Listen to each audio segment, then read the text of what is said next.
Good afternoon, everyone. I'm going to call to order this meeting of the College Station ISD Board of Trustees. It is 5 o'clock. Declaration of a quorum, we have 7 members present. Hearing of citizens, we do not have anyone signed up to speak at this meeting, so that's going to move us to our workshop session. Number 1 is discussion regarding naming the TASB delegate for this year. Do we have anyone who would like to come forward to do that?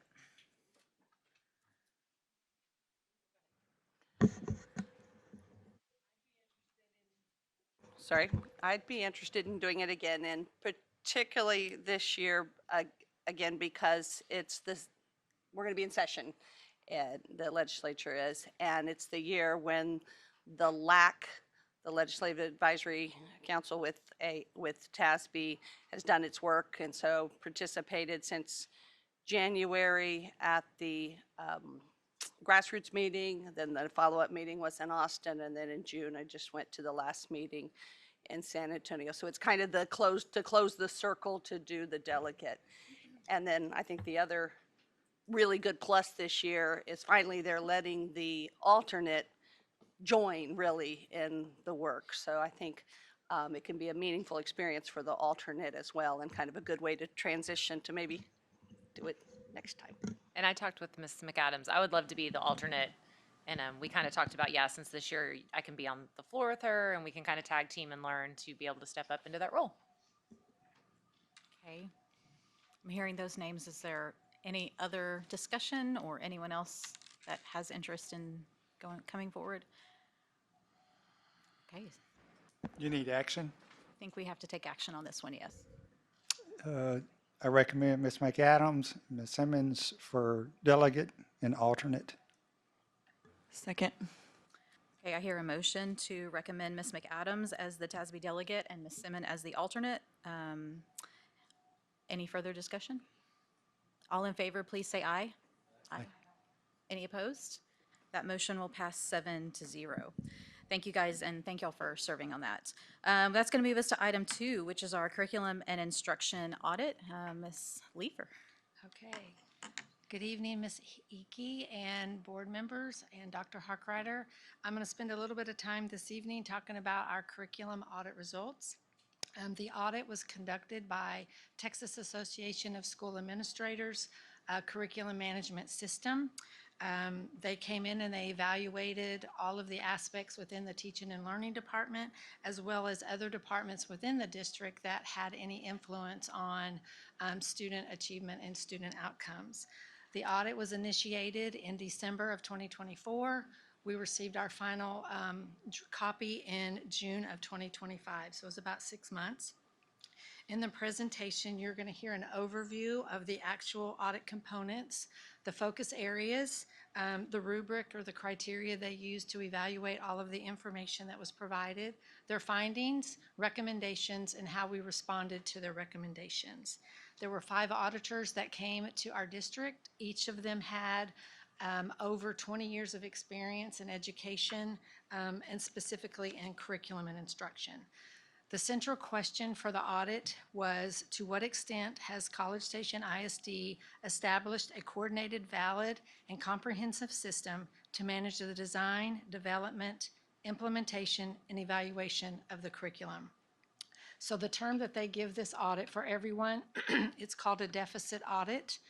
They were not here to pat us on the back and tell us about all the wonderful things that we were doing. Their goal was to provide us with guidelines for future planning so that we are providing excellent instructional practices for teachers and very meaningful experiences for all of our students. Okay, so the auditors, when they came, they were here in our district for 4 days. They were on campuses for 3 of the 4 days, and then they spent a full day at the central office. They reviewed over 100 of our CSISD requested documents. Those weren't necessarily just in the curriculum department. Each department had the privilege of turning in articles from the business office, the communications office, maintenance. Everybody was included. We didn't want to discriminate against anybody. They conducted 107 interviews across the district with staff, administration, and there were some board members that did some Zoom meetings with the auditors. They walked in 282 classrooms, They evaluated 618 articles from students. Every campus sent in tons of articles, and then they kind of randomly sampled from every campus. They were looking for consistency and alignment. They received over 2,000 survey responses that included parents, teachers, district, and campus administrators. In addition to all of these review practices, they each had their own logins to all of our platforms so that they could dig in and look at how we use the platform, what it was used for, is there consistency, the usage, things like that. So not only did they use this information, but they did their own deep dive into all the platforms that we use within our district. Okay, so I had mentioned that this was a deficit audit. However, they did provide some areas of strength that they found in our district. They felt our community was very strong with our parents' sense of community. Our facilities, they commented that they were very well maintained. They felt that the maintenance department was held with high regards, as well as quick responses to work orders that were submitted for things they needed done on campus. Longevity of staff. They felt our staff was stable. For a district our size, they also said we had a larger number than average of employees with 20, 30, and 40 years of experience. Strong community support, that we connected well with families and community. We were very dedicated to the students throughout the district. We provided support for individual students. They commented that all students had access to extracurricular activities. Financial standing was good and strong, and we had steady taxable valuations for over the past 4 years. So the key focus areas that they looked at, there were 5 of those, and we'll go through each one of those, and they'll show you all the detail within each focus area. So the first one is district vision and accountability. They are looking to see if the school district has a clear vision and demonstrates its control of resources, programs, and personnel. So to do that, they looked at our foundational framework, mission, goals, our organizational structures, defined responsibilities, and accountability. For number 2, curriculum, and what I want to say, I should have said this in the beginning, is this is called a curriculum audit, but you'll see when we get to categories, they looked at a lot more than just our curriculum. That was just one of 13 components that they reviewed and evaluated. So within the curriculum, they're looking to see if we have established clear and valid objectives for all students. They're going to look at our written curriculum, very particular on the tools, the high quality of teaching and learning for all kids. They're looking for differentiation when we have instruction. Is it student-centered? And are we responding to students' needs and their different backgrounds? They're also looking at, are we clear with what on-level learning looks like so we can tell if we need intervention or extension? Number 3 is consistency and equity. Do we demonstrate internal consistency and rational equity in the program development and implementation? So they're looking, do all of our kids have access to the programs and services? Are we supporting student needs? And is there equal academic success allowed for everybody with resources?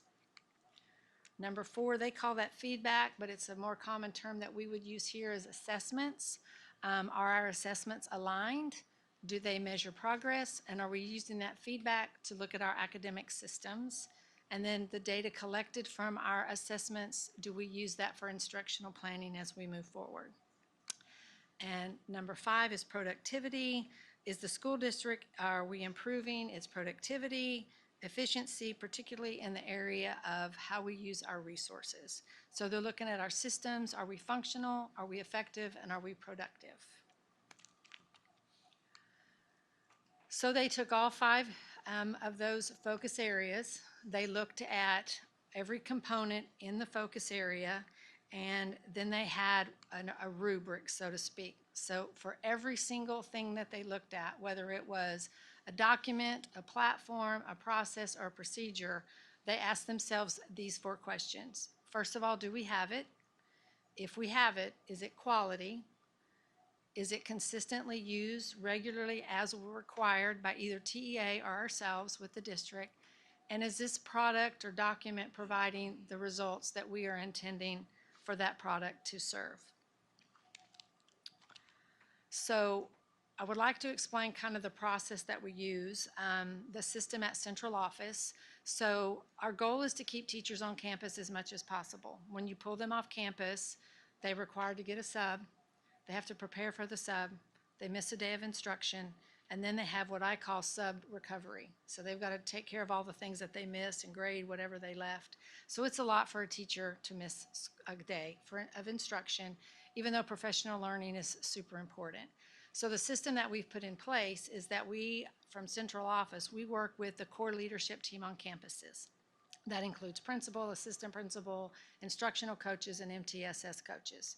And so we bring those people here to central office and we train them, and they get training at the level of their position. So for example, a principal is going to get the same initiative, but training will look different than what maybe an instructional coach receives. Principal needs to have enough information and knowledge to know when he or she is in a classroom that what they're looking for, what's right, what's wrong, how can they coach that teacher, but also to support the teacher and the instructional coach. And so our goal here is to work with that instructional core group from a campus, and then those people are deployed to the campus to work with teachers. They can do that in their campus team meetings, or they could do that in a professional learning faculty meeting. Some things are required. Some things they do professional learning based on the data that they have on their campus. So with that said, we're going to go into the 5 focus areas. If it's got a bullet on this page or one of the 5, it did not meet the 4 criteria. So if it met 3 of the 4, it became a finding. If it met 2 of 4, it's a finding, so forth and so on. So they looked at a bunch of district policy, and honestly, that's in all 5 of the focus groups, because we have policies for everything. So policies, district plans, so that included our strategic design, district improvement plan, as well as our campus improvement plans, organizational charts, and job descriptions. Focus area 2 is our curriculum, curriculum management plan, curriculum core through 8, they felt was solid, but above 8 in electives, we did not meet all 4 criteria. The curriculum has various uses from campus to campus. The quality of the documents that they looked at or requested are inconsistent.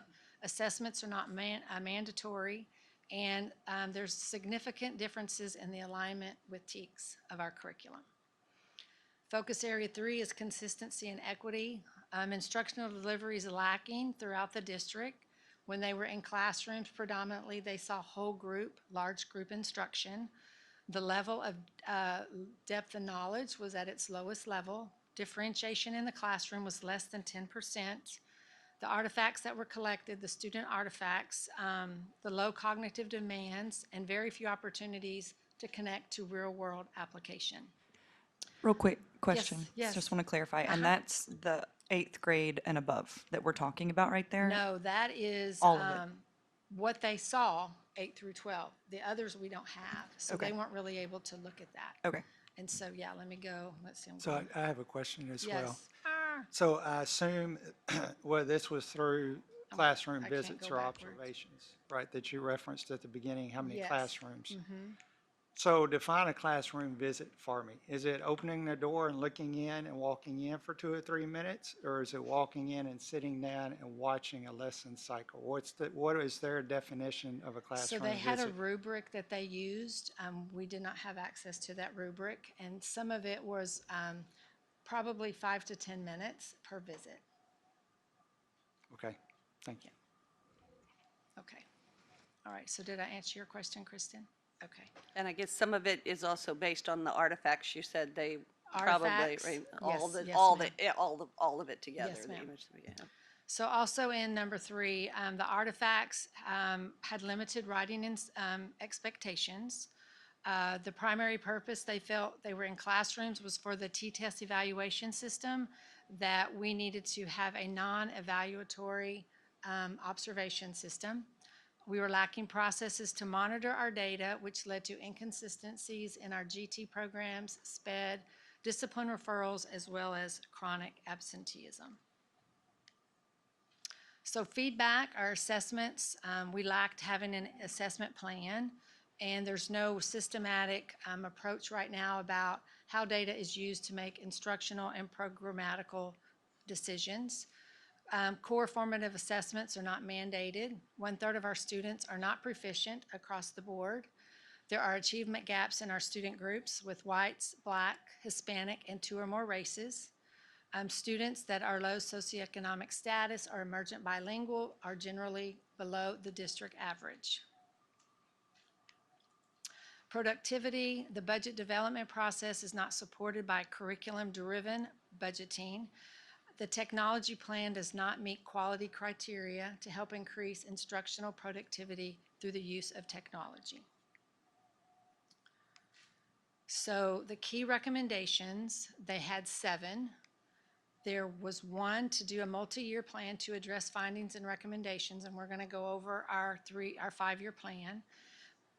Develop a curriculum management plan, a comprehensive assessment plan, develop processes to ensure that our planning documents have result-oriented strategies and/or action steps to allow for consistent monitoring, update our organizational charts as well as the job descriptions that we have, create processes to allow for the development of performance-based budget system, and then we have some district policies that we need to look at that cover the written, taught, and tested curricula. So those 7 categories or recommendations are broken down into 13 categories: teaching and learning, professional learning, curriculum management plan, curriculum, PLC culture, CTMs, MTSS, assessment, data literacy and analysis, technology plan, program management evaluation, cost benefit analysis, budget process, and district policy. So that's why I said in the beginning, it says curriculum audit, but they look at a lot more than just the curriculum that our teachers are using. So we're going to go into teaching and learning. And so what you're going to see I have a slide for all 13 categories. What you see in the gold or the yellow is what we accomplished in year 1, which was last year. The white is goals for this year. These are the things we want to accomplish out of year 2 of the plan. And then in the blue is years 3 through 5. I will tell you it was very difficult to determine like which goes in year 1, 2, and 3 because you want all of it done. But in addition to the work that we're already doing with supporting campuses, professional learning, this is in addition to our everyday work. So when we started, we're like, had all this stuff in year 1. Well, there's no way we could have done that. So we tried to, really brainstorm and figure out what needed to come first. Was assessment more important than curriculum in year 1? So we spent a lot of time getting a sequential order. And then that's really a working document as well. So, but here's what we have as of today. So year 1, we jumped off and did learning series for our core team at the campus level. We looked at learning objectives and differentiation. If you'll remember, one of their findings, differentiation was around 10% in the classrooms.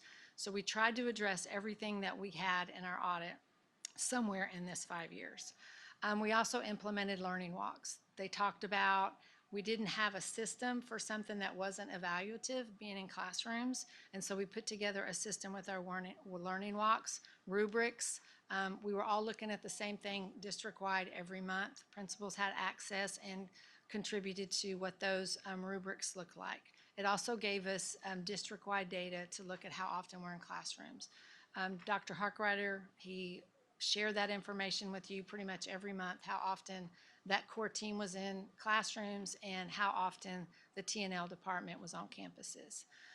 So that was year 1. Current year, we want to continue with the learning year 1 series. We're going to stay with learning objectives and differentiation. We feel like we did a really strong first semester, but we want to make sure that it's still improving. We will refine our learning walk protocols, and we want to do an implementation of instructional rounds. Instructional rounds is when other people are going to go in classrooms to do observations, go into some exemplar classrooms, come out, collaborate, calibrate. So they're seeing other classrooms. It could be on your own campus as well as going to a similar campus, intermediate to intermediate, so forth and so on. So that'll be implemented this year. Years 3 through 5, we want to extend our learning series to student engagement, communication and collaboration, assessment for learning, assessment data collection, and then we want to continue those instructional rounds.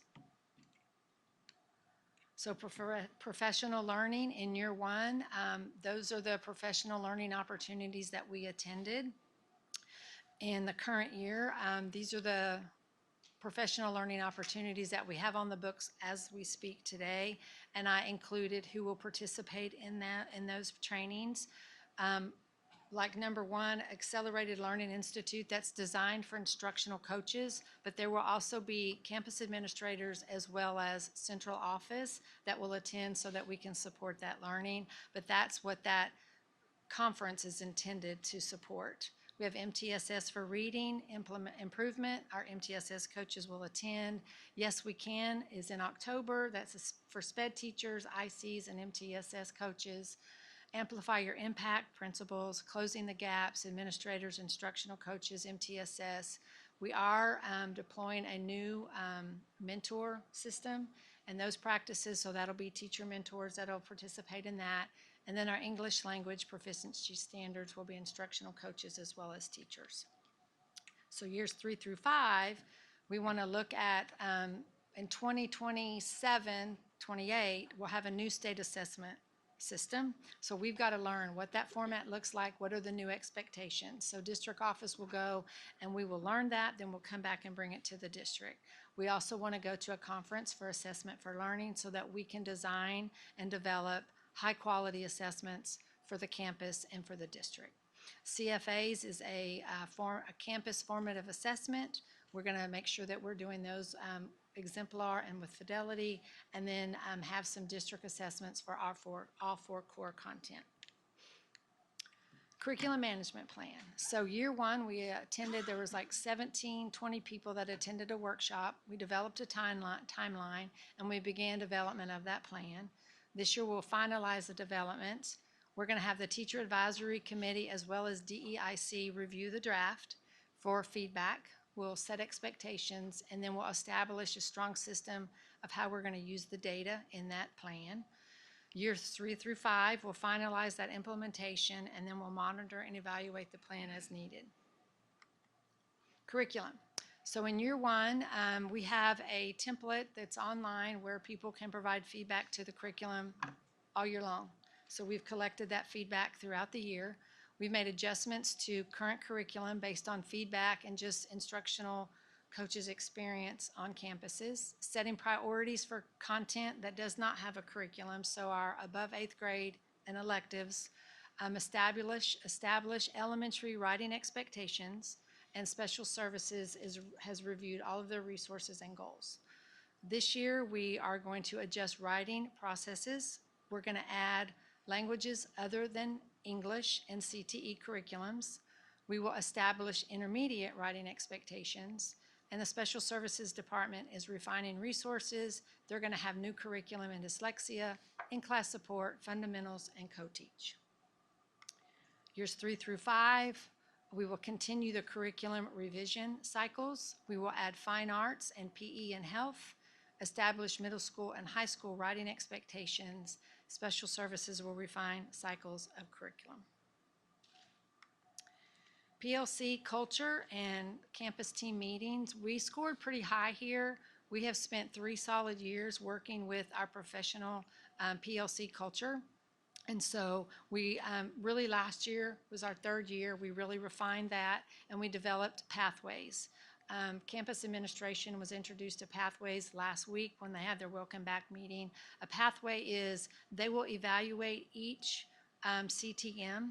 So it could be grade level at elementary, it could be content at secondary, and so they can establish where they are in the path to being successful. That helps us know who needs support where.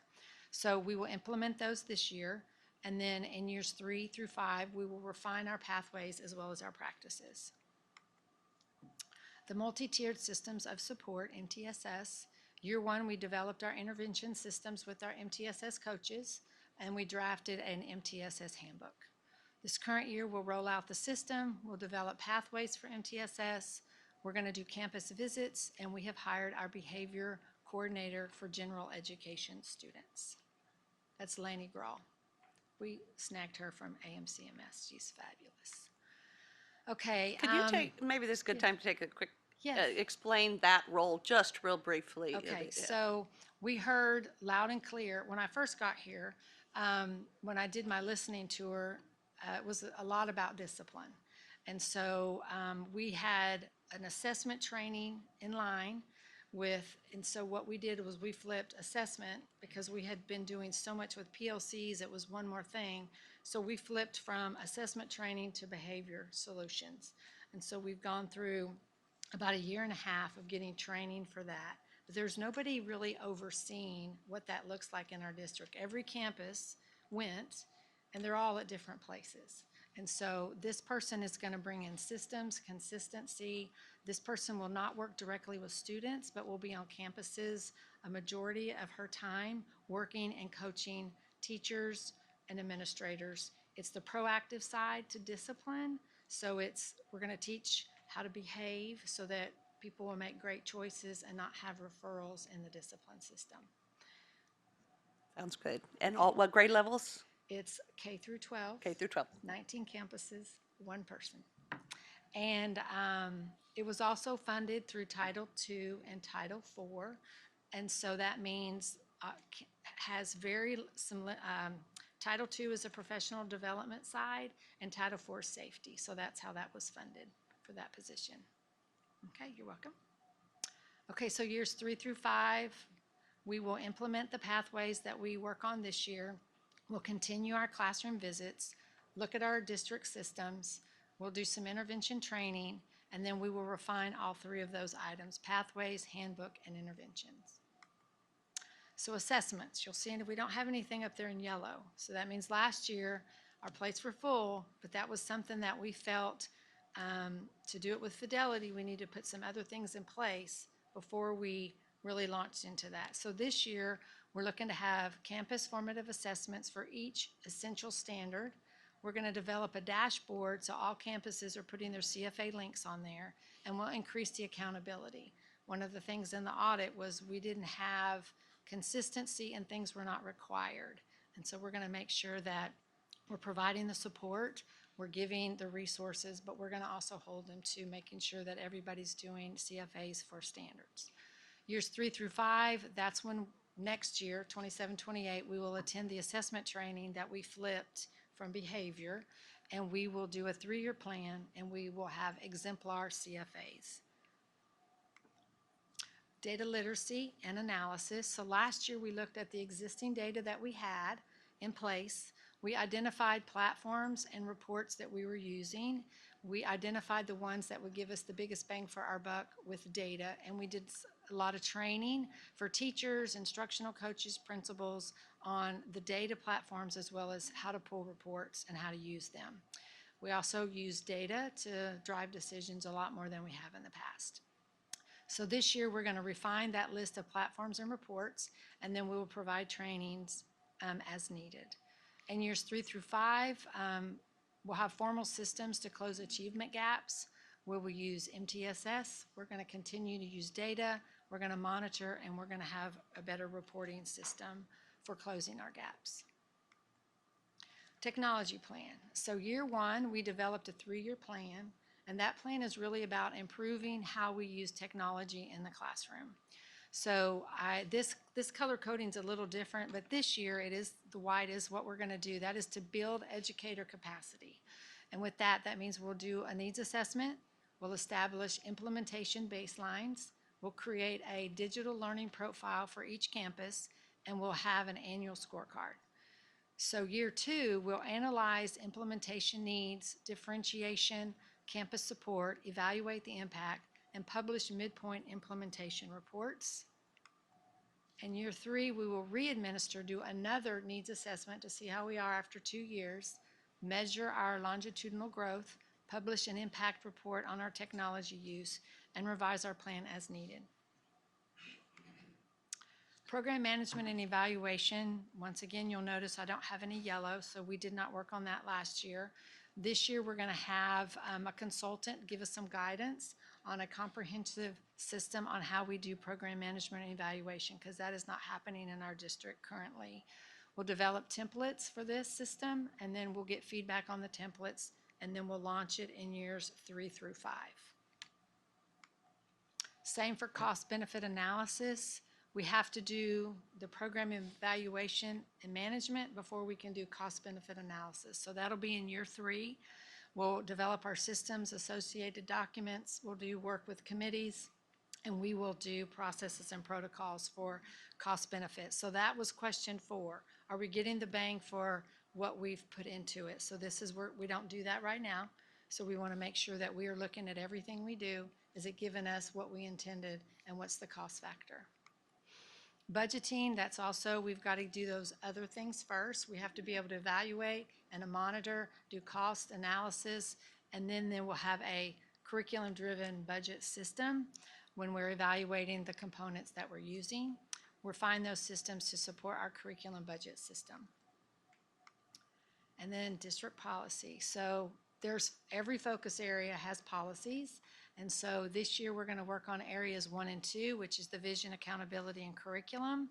And then 3 through 5 each year we'll add 1, consistency and equity, feedback, which is our assessments, and then our productivity. Are there any questions? You It's may a have lot. said already, but the audit is what years? How far back?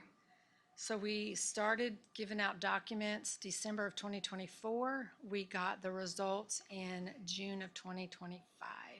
So we met that summer to get our plan for year 1 was 25-26 was year 1. When was the last time our district ever did an audit like this? I don't have an answer. I don't know. And how did ours stack up? Like, were the auditors like shocked about our results, or was this? They didn't share a lot of information.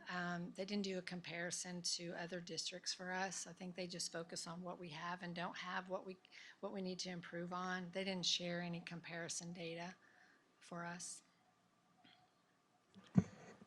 So just to be clear, you started giving documents December 24. So I'm assuming most of these campus visits, the audits on site, all that was spring of 25. Yes, sir. So roughly a year ago. No, it was in December of 2024, January of 2025, the month later. Yeah. They started coming they came to our district.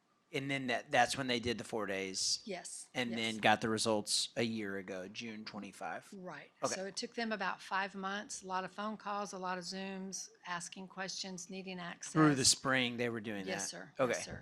But the snapshot is really spring of 25 would be the. No, they 4 looked days at- in It was January. all, Yeah, that's true. So I'm including January the as stuff part that of they spring asked for in semester. December. Yeah. So like, let's talk about student artifacts. So they gave particular items that they wanted by grade level. And so it might have been in December, it could have been before that. If they asked for something we didn't have, we'd have to negotiate, okay, what would you like instead, because we don't have that. So it was probably documents from the 24-25 school year that they looked at. You're welcome. And I remember at the time, and you can tell me if you thought this was an issue or not, that I remember some people saying it was kind of the timing was an issue because especially elementary teachers had already sent a lot of artifacts home with students, and they they had a did. lot of trouble actually finding some good things to share. I don't know, So that's was what that a we- real problem or? Well, so that's where we had to do what I call it negotiation. Teachers have already sent things, what can we send instead? And so we did have to kind of regroup and find something else that would help them because, yeah, it did fall into going from one semester to the next. It was just the timing of the audit and when they could start. I know it's hard to go into a process where we say, hey, we want you to come and tell us everything we need to improve. Yes, Right? This it was isn't, like you hard. said, a pat on the back situation. It's an ask to tell us where we need to improve so we can improve. And, we're getting this update kind of a year into y'all's 5-year plan. Can you give us any insight on how you think it's gone this first year with addressing some of these? I think it's gone relatively well. We've chunked it out. I've done so many different templates. So like, okay, here's all of year 1. who's responsible for who, like what. So like, okay, Panay, you have this, Letty, you have this, coordinators have that, so we have a vision. And then I've also done a template like just for teaching and learning, a side by side, year 1, 2, 3, 4, 5, just to make sure that it's in good sequential order. Because when you just look at all of year 1 and then you look at all of year 2 for all 13, it's hard to see. So I've done a sort that way. I've done a sort by year. I've done a sort by person. So it's organized for us because this isn't on top of what we're already doing to serve campuses. So we want to make sure that our work is good, and we want to make sure that we're supporting our stakeholders. Did we get everything done we wanted to get done in year 1? No, we did not. So that's why I say it's like a moving target. It's like things come up, like we had hoped that the curriculum management plan was done. Well, it's not. We got halfway through. And so we had to make some adjustments for year 2. Same thing will happen at the end of this year. That's why the white is our goal. But I also know we put a lot in year 1 because we want it all to be done yesterday. And so we will look at it every year. I meet with the executive directors every week. So the first Monday of every month, we look at the curriculum management plan. Where are we? How is it going? Try to keep us on track with the workload that we have and that we're staying true to what our goals were. There's a lot of things that y'all have slated for this year that I have heard in committees this past year of people wanting and asking for. So that's really exciting to see that it sounds like there's going to be a lot that people were asking for that y'all already had planned that we just weren't privy to yet because Yeah, y'all were waiting to give us right. the big We presentation. are trying to listen and provide support on the feedback that we receive. Along those lines, I mean, obviously, I 100% agree that it's hard to go out and ask for, feedback, but it's so important. So I Yes. think it's great that we're finally getting a chance to take a look at this. And a lot of work has happened in the year. You're talking a little bit more about the process of making some of this happen. Who is doing this work? I mean, is it all your team? Is it with the campuses? Are we getting teachers and So I give them anybody else involved? kind of some updates and reports. But the work that we did this last year was mostly the teaching and learning, which includes curriculum instruction, special services, and they didn't do pre-K or kinder, so early education's not included.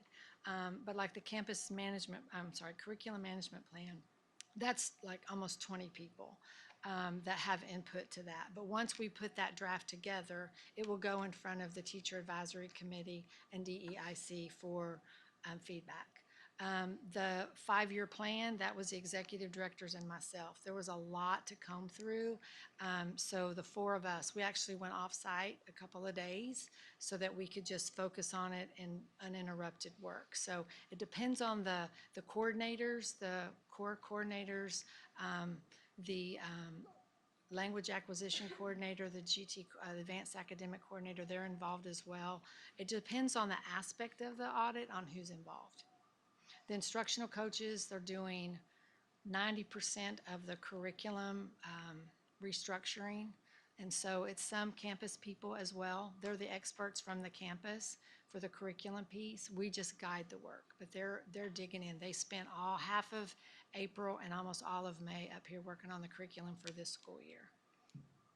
That's good to hear. I mean, it sounds like Various mostly groups. your admin team, but it sounds this affects so much of all of our staff and what we do. Right. It sounds like gathering more voices throughout our campuses is also important. I know we're receiving an update of the work in the audit this evening. I would assume that the faculty and staff heard this information, or would this be the first time they're hearing it collectively? Faculty and staff of campuses. Yes. I have not mandated a campus principal to share. We've shared some things with them. I don't know what they've taken back to share with their faculty. Okay. But no, I haven't mandated that they discuss this with their faculty. They've seen the comprehensive results, though, principals, so they have an idea of the direction and the long-term plan. They haven't seen the comprehensive. They've seen, Well, like this, what you yes, just shared yes, with sir, us. yes, Okay, sir, they have. good. Because the comprehensive plan is how long? I suspect About hundreds, 356 pages. 300, and then they provide you an executive summary of Yes. that? Can you share the executive summary with the board later? Just Yes, email yes, it sir. as a Yes, sir. PDF? Very good. Yeah. Thank you. And that's when you, like Kim talks about being a deficit audit, like Jim was our head auditor. He's like, I was like, oh my gosh. And he's like, just remember, this is not, that's what this is for, is to help you. And so that was, it's a lot. Yeah, and I don't, to reference Heather's question earlier, I don't, and Kimberly may, I don't recall us ever participating in a full-scale curriculum audit like this. I think we've probably done bits and pieces of different things along the Yeah. way. If we did, I don't remember it. And if we did something similar, it wouldn't have been, I don't think it was with TASA, but I don't, so this is lots of good information. That's why I was asking if faculty and staff have received this, because it kind of gives a direction. I think that I've heard mentioned previously that there'll be new work on a new strategic plan and so on and so forth. So I think this is an excellent foundational piece. But yeah, the executive summary, I don't want the 300 Oh, pages. come on. Well, I am retired. You can send it to me if it makes you feel better. I do have time, but I'll settle for the executive Yeah, summary. it's not quite as long. Okay, I thank you. will confirm, I don't remember us ever doing one. And there are a couple online where other districts have done through TASA these exact audits, and it looks like they follow the very same format, right? It's the same focus areas, Yes, sir. those same 5, and then they give you the recommendations. Of course, those are going to be different for one district to the other, so it's, I don't remember us ever doing it, but there are other examples out there. So when I've been to conferences, there have been districts that have presented on audits, and so I've participated, which was helpful for me, like how to organize the information. And I went to those before we actually got our results, so that I could hear from other districts and learn, like, do this, don't do this, we tried this, it didn't work. So I brought that back as well to help with just planning out the 5-year plan. So this is kind of beside the point now. I'm just curious because what did this cost? Couple dollars. I'm sorry. Couple dollars. No. So when the way they were doing curriculum, they were bringing teachers, or teachers were volunteering to come up here to do curriculum. I mean, just the audit. Yeah, well, with TASA. so it was Okay. about 88,000, Okay, but I didn't have to ask for new money for that. I found it within my own budget by eliminating some things and moving things around. So I didn't extend over my budget to get that done. I was just curious. Yeah. Thank you. Now, do they come back after we've implemented a lot of this? Is there like a follow-up with this organization, or do we submit data to them? No. Now, I communicate with Jim several times since we've received, like, okay, help me understand this. I mean, he's really good with coaching and providing feedback. When we did the curriculum management plan training, they provided several really good ones in the state of Texas. So they've been a resource for us as we've worked through some of the recommendations. I just feel like we have to acknowledge you and many other people who have been working on this, because It's a we went team. out as a district and said, hey, we want to get better. And now that is really putting a lot of work on our plates, and there's a lot of people working on that. So just want Yes. to acknowledge and It's appreciate a great team, that. yes. Um, And we want to get better. I think it definitely gave us a baseline, right? We Yes. know now what we need to work on, Yes. and we're in this remediation mode. And it sounds like we're getting a lot of check boxes marked off. And with differentiation, I know some of us that have taught, like, know how hard differentiation is as a teacher, even a first-year teacher. And so I think with y'all having that first year, did you see an increase in the differentiation in the classrooms? Yes, And obviously you noticed that it needed more, because then having that yes.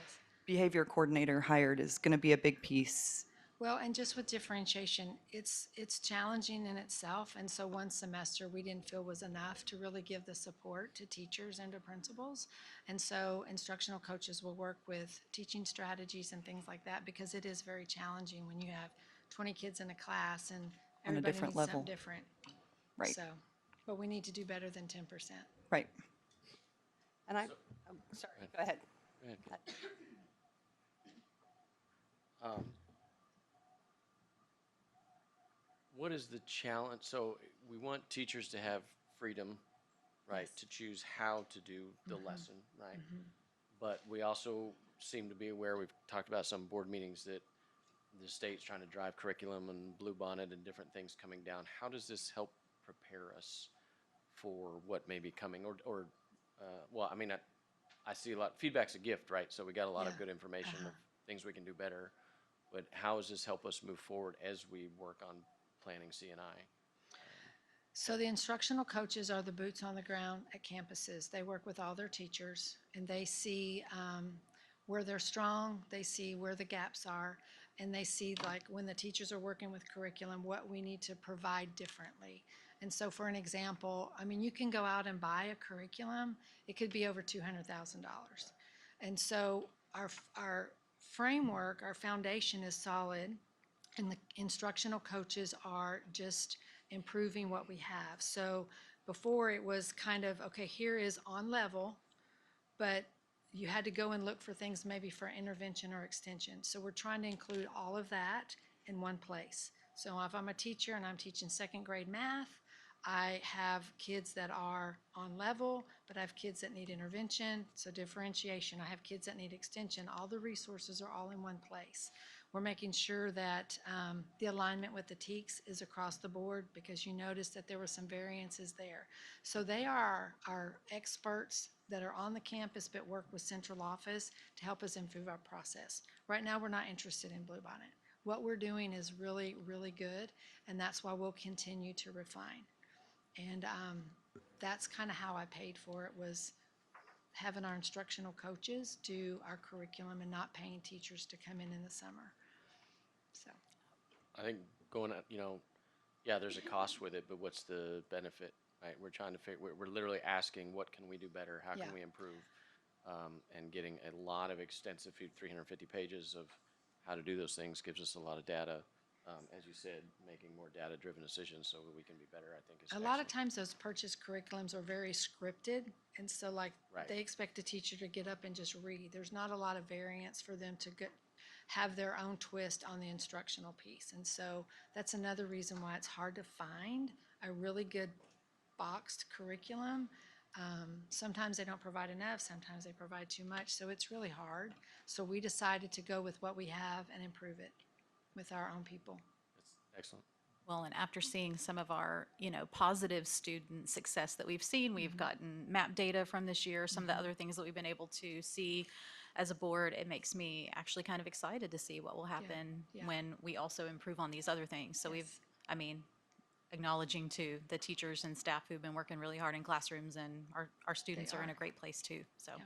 And that's another reason why we wanted to be careful about what we put in each year, because change is hard, new is hard, and we didn't want to overload all in 1 year, 2 or 3. So we thought a 5-year plan was better so that we could give them a little bit at a time so they could really absorb it and learn it well instead of going too fast.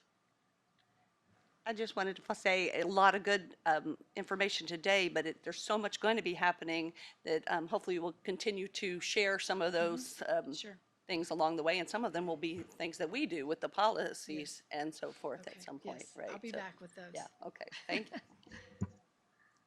Any other questions? Okay, thank you so much for You're that welcome. presentation and for all the work you're doing. That is going to move us to item D3, which is a central office construction update. Mr. Sybeck?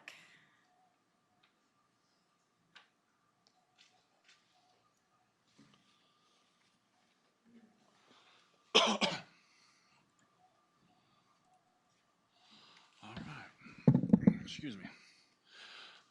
Ms. President Iggy, Dr. Hawkrider, members of the board, thank you for this opportunity to be here with you tonight. This is going to be our central office building update for the existing building that we're currently sitting in and what we are currently at with the design phase for what would be the new central office, if that's the route we so choose to go when we present the guaranteed maximum price.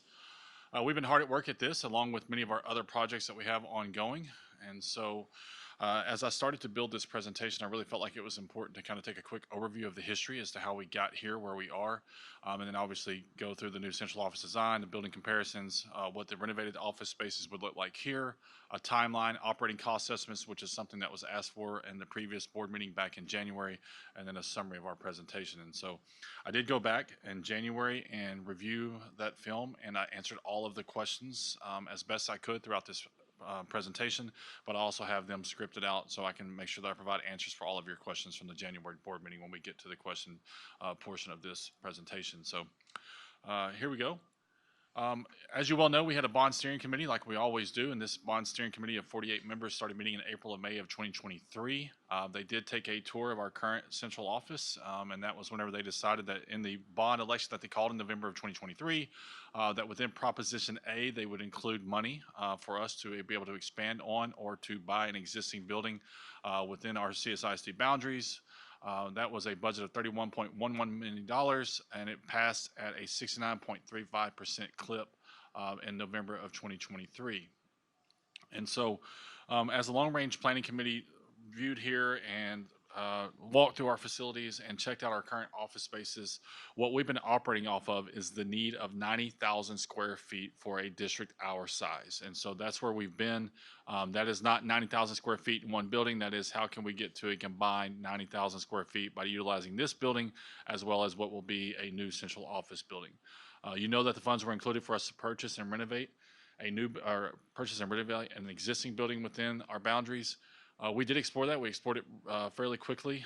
We even put in multiple bids and never even got a phone call back until well after the fact. And they told us that we weren't anywhere near the number that they were going to need to be able to let go of that property. And it was not a number that we were ever going to be comfortable with. And so the two buildings that we did consider, big box retail, and that's the old Academy building there on Highway 6. It is 54,746 square feet, but I want to highlight that it is big box retail. And so that was going to be a real challenge. It's a building built in 1994. A lot of the acreage there is in floodplain, so it's nothing that you can ever do anything with in the future. But with that building being big box retail, there's only one set of restrooms in the corner. There's a lot of steel columns throughout the building. It's a building that's sat vacant now for several years. It needs the HVAC system is for a big box building. It's not for multiple office spaces, meeting rooms, and conference spaces. And so before you ever really get into the design of how you're going to utilize that space, you've got to take into consideration that you're going to need a new roof. You're gonna have to do HVAC system for the entire facility because it's not built to, it's built for a big box. It's not built for multiple office spaces. And on top of that, the restroom situation was going to be, the plumbing to get all of that situated and orchestrated throughout the building was gonna prove to be very cumbersome. We did do a due diligence report on that, and it was just one of those situations where the cost was going to add up very quickly on that building before we even ever had the ability to purchase it, which, like I said, we made multiple offers, and we did not even receive a phone call back from any of our offers until well 6-7 months after the fact. The office building there on Eastmark Drive, Southwest Parkway, that is where Texas A&M Engineering was located there for several years. This is an older building. It was built in 1982. It has sat vacant for many years since A&M moved out. It's 52,000 square feet. We did not do a due diligence report on this building because after walking it very quickly, everyone decided that this was something that just needed too much work. The price tag was a little bit higher than what we wanted it to be, but also it's an older building. It had ceiling fans and office spaces.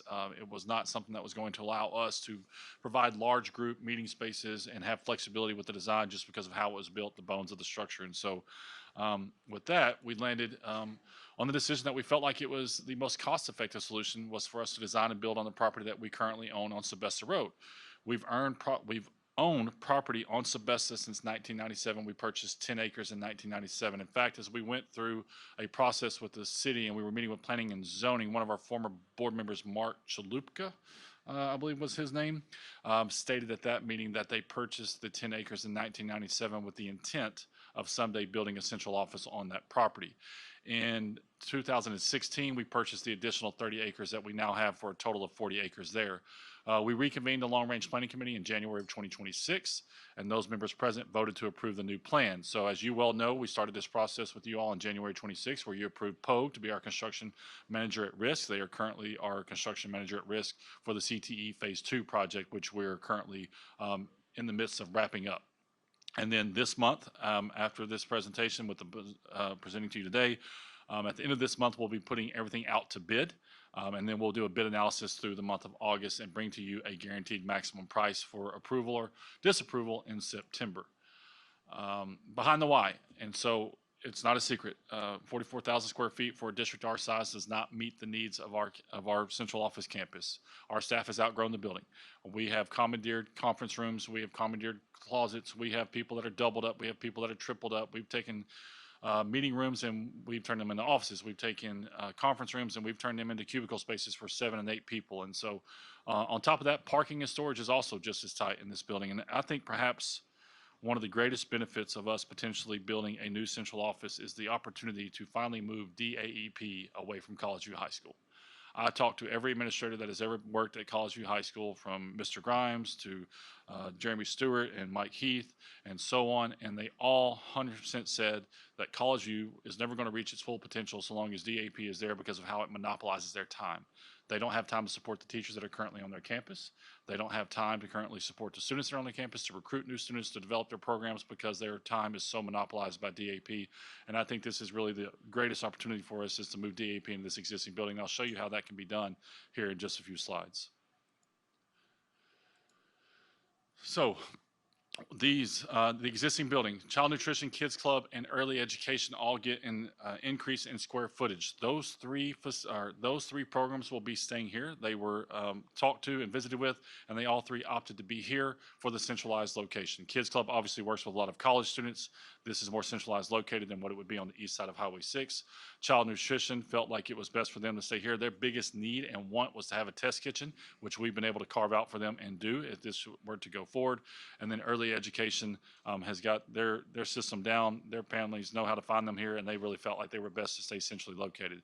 The new central office would be 2 levels, 47,000, a little over 40, or almost 48,000 square feet on level 1, a little over 13,000 square feet on level 2, so almost 61,000 square feet. That gives you a combined central office space of almost 84,000 square feet. The additional square footage that you see left there at the existing building, that is your DAP campus, that is storage and things of that nature. There's your exterior rendering of what the new central office would look like off of Sylvester Road. I want to point out here, one of the big highlights for this is the everyday entrance. You've got business at central office, you've got a security vestibule that leads you into the building, and then we have a very pronounced entrance for the boardroom. We felt like it was very important to have for the boardroom to have its own entrance, for it to be up front, for it to be highlighted, for people to be able to easily find it, but also to have the ability to separate the boardroom and the board suite from the existing building.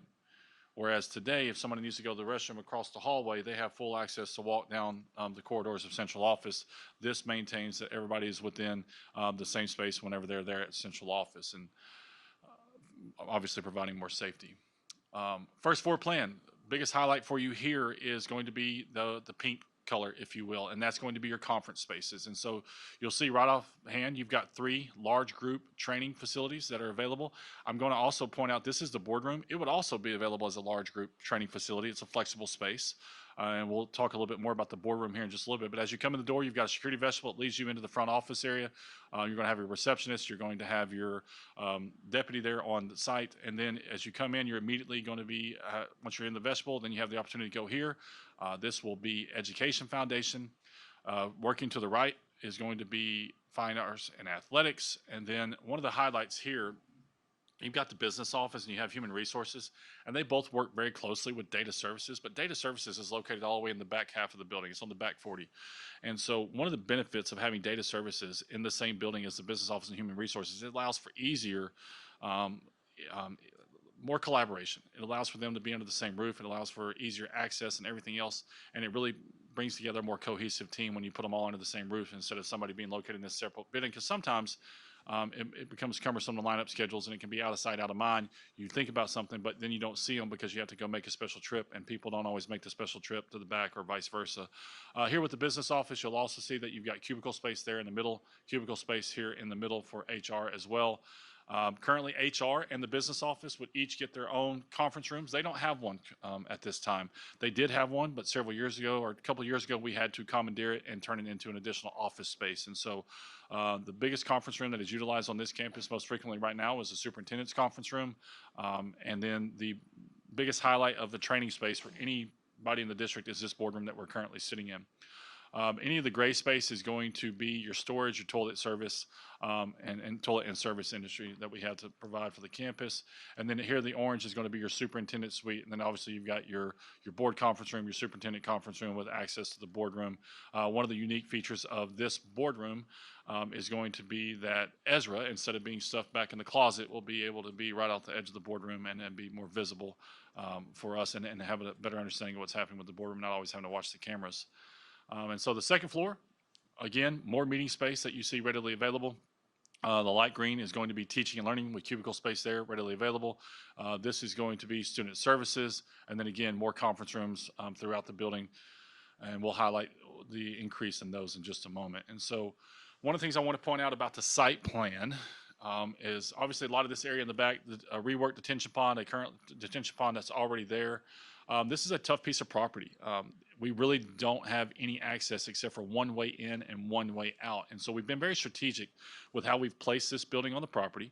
Obviously, property is hard to come by in our realm of CSISD. And so if there ever was an event that we needed to build an additional property, we would be able to do that and utilize this piece of property and also utilize the same parking lot if we needed to. Now, one of the things that we've been doing and that we were able to work with on the city, VLK was very instrumental in this process. Veronica with Mitchell and Morgan and her team, we have gone through, and so in December of 2007, there was an East Side study done on the city of College Station, like access and roadways and everything else as part of their thoroughfare plan. And so in December of 2007, they added to the thoroughfare plan that they were going to have a roadway that cut through our property and cut off our corner of the property.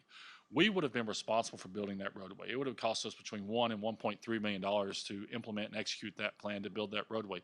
It also fragments our property and makes it a challenge for us to build anything additional should that ever come to a need. And so we worked with the city, and we went through the bicycle pedestrian committee, we went through planning and zoning committee, and then we sat through a city council meeting, and it was approved unanimously to change the thoroughfare plan to eliminate that. Part of the reason they were able to do that is you've got the dealerships up in front of the property that have built that roadway behind, and so that is something that also provides access. But it became a redundant approach in the sense that the idea is to kick people back south, but they don't get to go all the way south. They're just going to go south just to come right back out onto the access road to go right back north. And so it was a redundant approach. They saw it the same way we did, and we were very appreciative of them changing that thoroughfare plan. And again, very appreciative of VLK, Melissa Fleming and her team, and Veronica Morgan and her team at Mitchell and Morgan helping us work through that process. It was a long, lengthy process, but one that we felt like was necessary because, like I said, it helps our property, but at the same time, it saves us the money of $1 to $1.3 million to build and implement a roadway there. So building comparisons. This current boardroom that we're sitting in is 2,500 square feet with approximately 112 guest seats. The new one would be 3,100 square feet, 192 guest seats. That's an additional 80 seats for the boardroom and an increase of 600 square feet. Again, that is also a flexible meeting room space and training space for anyone within the district. One of the things I want to point out that's a highlight of this boardroom. So here's your control room for Ezra, but the big piece of this one is the dais that you're currently sitting at. We have to break down, and technology has to come in beforehand, technology has to come in afterwards, and this room is used so often that it's not like we can just schedule to like, hey, we want you to come in at 8 o'clock in the morning and set up when you're not busy for the board meeting. A lot of times we have trainings in here and we have different things going on in here until late in the afternoon or right before, and so we're all scrambling to get things done. And what we'll do to set up the boardroom is they pull campus techs. Technicians from campuses come over to set up your technology, to set up your microphones, to make sure that everything's put together and everything's ready to go. With the dais being built in, they don't have to break down your technology. They can pick up your laptops, put them on the laptop carts, but everything else stays there. It's functional. It's readily available. It's not even something that's going to require a technician at that point. It's something that Carrie or myself or somebody can just go through, plug your laptops in, and be ready to go. And so that is one of the benefits of this floor plan. It keeps our campus technicians on campus serving students and serving campus staff. So meeting spaces. You saw it, and you'll see a side-by-side comparison here in just a moment. And so our conference rooms with the folding partition is 716 square feet. That is a little bitty conference room that's split between curriculum instruction and special services. The boardroom being a little bit over 2,500 square feet. The central training room, which is the old boardroom up front, is a little over 1,300 square feet. And then your superintendent's conference room, next door is 265 square feet. Our new building provides us with 18 different rooms that we have available. It's a net increase of 14 plus rooms, 5,800 square feet. So you've got your large conference centers, you have your conference rooms with an average of 250 square feet. You've got boardroom at 3,100 square feet, meeting rooms, the board conference room and the superintendent's conference room, all which would be available for meeting and training spaces for anyone within the school district. And so here's a side-by-side comparison. And so this is our existing central office. Here's the boardroom we're currently now. This is your superintendent's conference room. This is that split conference room I was telling you about that has a little bitty partition in it. The partition doesn't get closed very often because when you do, it makes it a very small room, and it kind of you get a little bit claustrophobic in there. And here is the central training room. And I will point out that this little space right here, which is actually used to be a receptionist area, we have set up some temporary walls in there and kind of made it like a makeshift meeting room. But these temporary walls don't go all the way to the ceiling. You don't have a lot of privacy. You've got people walking through that door. So it's not one that we count in the space, but it's just an example of what we're doing to try to have more meeting space available to people. And so here you are on the first floor. You can see the highlights in pink. And then here you are on the second floor. The highlights in pink show you exactly how much meeting space that we gain throughout this building. And again, it's a little bit over 14,000 square feet on the plus side, and it's also, excuse me, not 14,000 square feet, but it's on the plus side, and then it's 14 plus rooms for us on this facility as well, and it's a little bit over 10,000 square feet on the addition. I think that's pink, huh? Call it what you want. Peach, salmon. I mean, we got a little work to do, I think. We just make sure you're not colorblind. Thank you for that, Dr. Payne. With your staffing and office space. And so this is your additional staff sharing an office space or a cubicle here at central office. So in early education, they have 3 people doubled up in offices. They took a conference room and put 7 cubicles inside there. And so that gives you the 13 people that are currently utilizing a shared space or what should not be a shared space within early education. C&I has 2 people or 2 offices that are doubled up with people. Another office that has 3 people currently sharing. Special services has plus 8, so they've got 4 offices with 2 people currently utilizing the same space. Business office has 5 cubicles, and so you've got a total additional staff sharing of about plus 33. As you look at the new building, you get 60 offices. We're only going to be serving 106 staff because obviously some staff stays behind with child nutrition, kids club, and early education.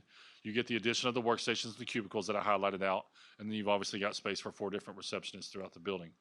And so for a combined impact, you get 41 offices at the existing building, 60 offices at the new central office building, and 42 cubicles, which is 143 spaces, up from the current 85 spaces that we have now. Obviously, that gives us room for growth in the future should we need it.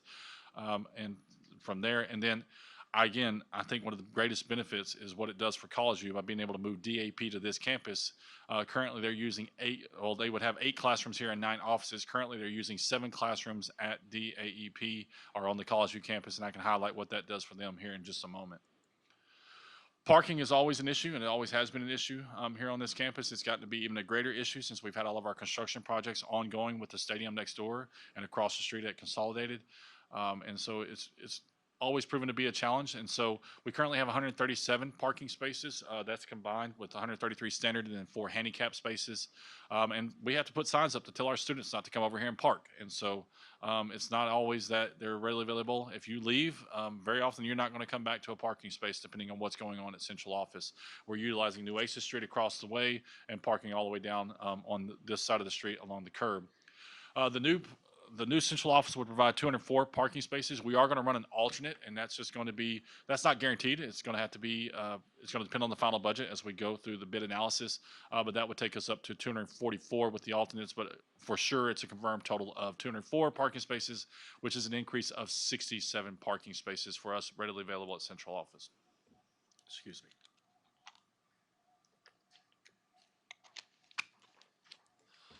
All right, so your renovated office, central office design. The building that we're currently sitting in is 44,000 square feet.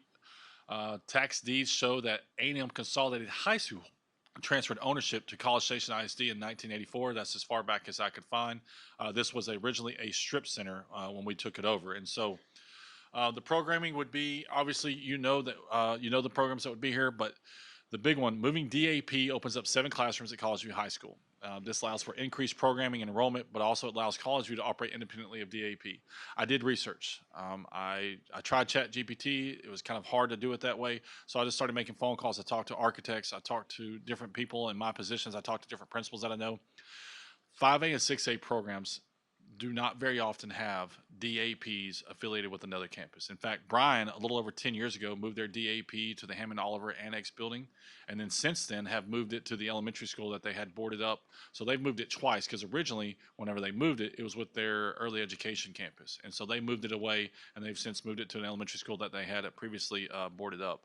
And so I've talked to KDISD, if I'm not mistaken, is currently out. They're getting ready to build potentially a new DAP center. You look at Lamar Consolidated ISD has a standalone. Waller just did a lot of remodeling, and they had theirs with their junior high campus, and they have separated it from their junior high campus and put it in a complete separate building so it can operate independently of their academic campus. And so College View, they've got almost 10,000 square feet, 9,950. When they move here, they would have 18,500 square feet and be more centrally located within the district. Josh, what's the enrollment at College View? Yes, sir. I thought that question might be asked. And so, Mr. Martindale, we finished this school year with 84 students in College View and 24 students in the Accelerated Academy. 100. 108. Now, that the Accelerated Academy, like you know, is housed there, but it's separate of College View. So we started the Accelerated Academy in 2023.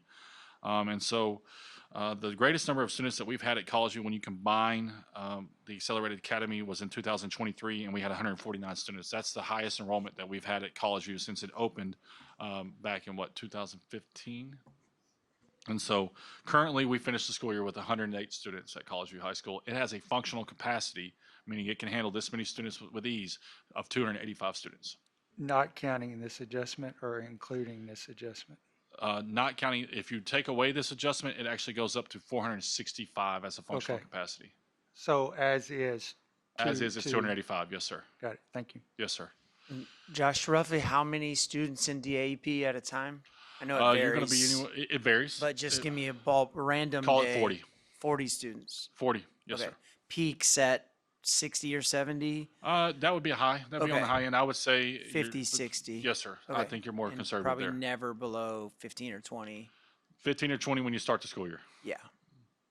And so here's the highlights of our existing central office. And so DAP is going to be in the blue area. And so this right here is your central training room. This would be their intake. And so we would utilize that space for their intake. DAP would never access the front doors unless a parent needed to come and meet with their administrative team. So I'll just walk you through it. So these are all your DAP classrooms. Dark gray is going to be restrooms. It's also going to be storage. And it's going to be toilet and service of that nature. And so as you walk through the front doors, you now have a security vestibule. That security vestibule leads you into what is our current space for our receptionist. This here in orange, Tennessee orange, is going to be for DAP administrative offices. This is currently your early education. This is that conference room that they have 7 cubicles in.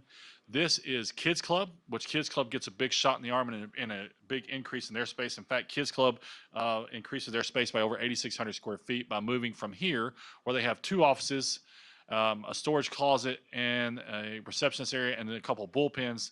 They move into the superintendent suite, have the access to be able to come in and utilize this boardroom for training. They train college kids all the time, especially when they're heading into summer day camp or they're heading into the new school year. They have a constant perpetual turnover because kids graduate. At least they're supposed to graduate. That's the plan. And so they've always got kids rolling in and rolling out. And so they're always doing large group training. They utilize this boardroom quite a bit. We do remodel some of this space. Ezra's closet gets knocked out a little bit to give them some more space. And so everything that you see in pink is going to be Kids Club. Like I said, that's an increase of 8,600 square feet for them.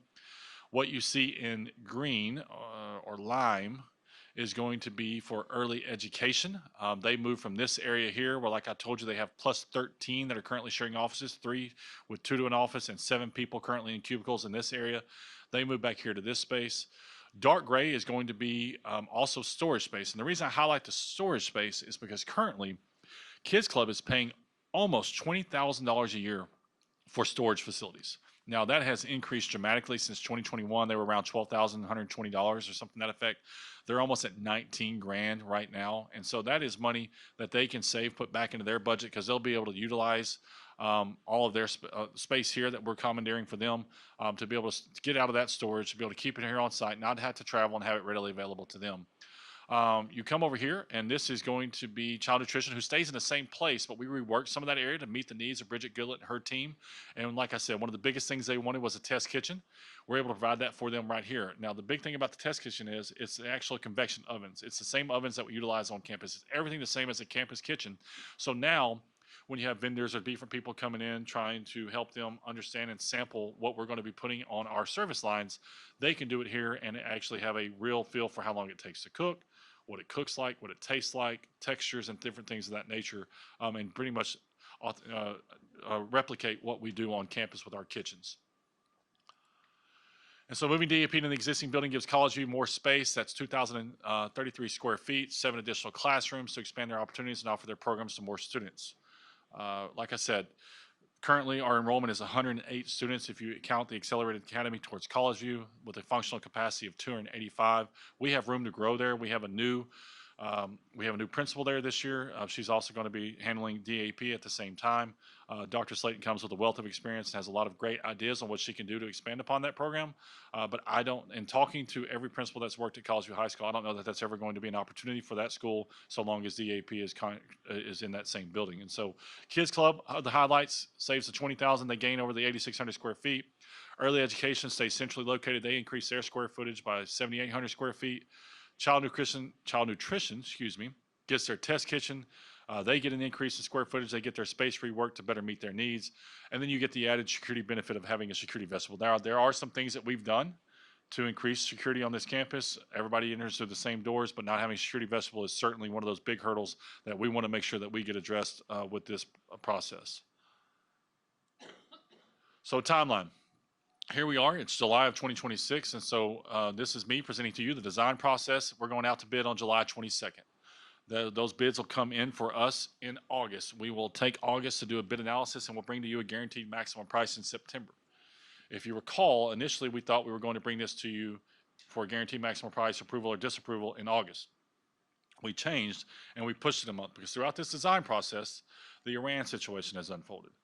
We've experienced some fluctuations in estimates. There's been some cost estimates that have gone up. There's been some that have gone down, but there's been some inflationary costs due to fuel costs rising and things of that nature. And so we've continued with that. We've also, as you all know, if you've noticed, we've got a number of projects that are currently ongoing that are going to be wrapping up in August. We felt like we needed to make sure that we maintain our energy on those and getting those to the finish line because those serve our campuses, those serve our students, and we're trying to make sure those are readily available. But by moving it to September, we also give ourselves the greatest opportunity to have a competitive bid market because a number of these contractors and subcontractors are coming off of projects. September is not a popular month for school districts to start projects.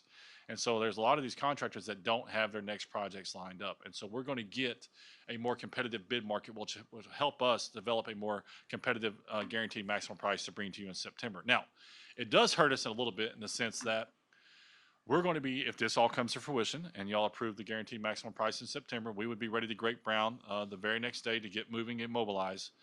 But it puts us in a position where we're trying to get out of the ground, which is the hardest part of any of these projects, is getting out of the ground. We would be trying to get out of the ground in what could presumably be the rainy season.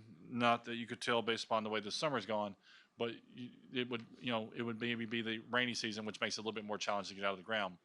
But assuming everything goes as planned and Mother Nature's in our favor, if this all comes to fruition, we would be done and moving into our new central office in December of 2027. We would begin the remodel of this current central office in January of 2028 with the intent of it being ready in August of 28 for DAP to start here and for everybody to be in their newly renovated spaces. And so one of the big questions that we had the last time was operating cost estimates. I'm going to tell you right now, these are absolutely approximates and these are estimates. But this is everything that I could think of and going into this. And there might be some flexible space in here, but yearly utility costs at the new central office, it was estimated to be between $38,000 and $47,000. I said it at $45,000 just to be safe, but it was estimated to be between $38,000 and $47,000, with between 850 to 900 gallons of water used daily. We don't have a DAP administrator currently. We've had a DAP administrator. We've had an intern. We currently have a College View principal who is serving as both. But moving DAP to this building as a standalone, you would need a DAP administrator with this campus. You're going to have a receptionist for this facility. It's not just an additional receptionist for DAP. It would also be for Kids Club, Child Nutrition, and Early Education. the addition of a TNT security officer for College U.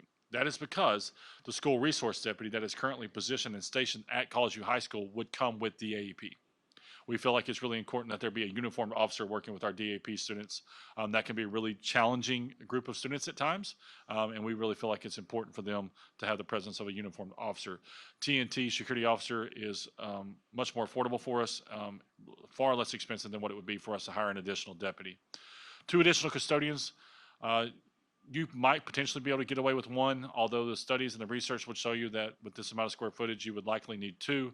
You get the storage savings from Kids Club, and then what I did is I took a 5-year average of the amount of money that we've been spending on rental spaces. For example, Blinn at Relish will let us utilize that facility for free, but A&M charges us $1,000 for the parking lot. Okay. Yesterday we had a large group meeting and we went to Blinn Blinn and Bryan for the meeting space. Curriculum instruction, same thing. We're just getting large enough with the number of people that we have in the room. We're going to other places, and so we have curbed some of the spending that we were doing on meeting spaces and banquet spaces over the last few years. But what I did is a 5-year average to come up with a roughly $14,000 a year in savings by having the additional spaces there readily available at the new central office should that come to light. And so what I have potentially as annual impact would be $251,000. Like I said, that's a rough estimate. That might be, it probably leans towards the higher side of things, but that's just me trying to be upfront as to what I think that would be. And so in summary, the Long Range Planning Committee included the Prop A language for additional central office space. We tried to buy an existing space. It proved to be cumbersome.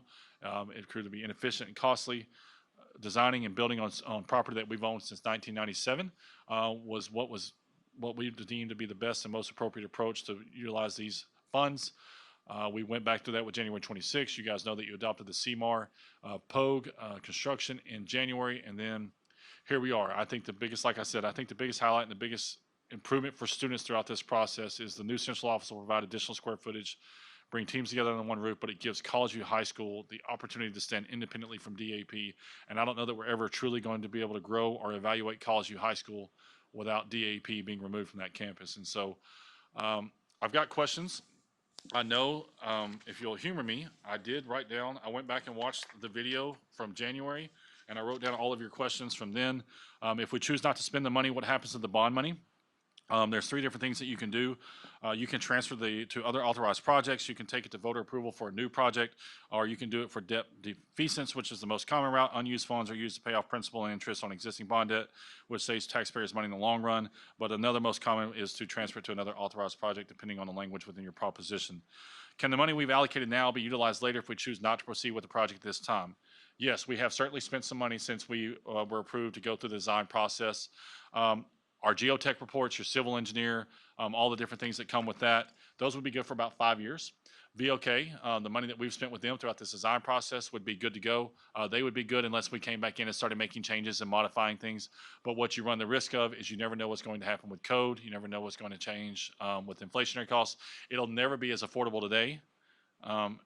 It'll just never be as affordable as it is today. You move on down the road and everything increases in cost. College Station High School was built for roughly $100 million.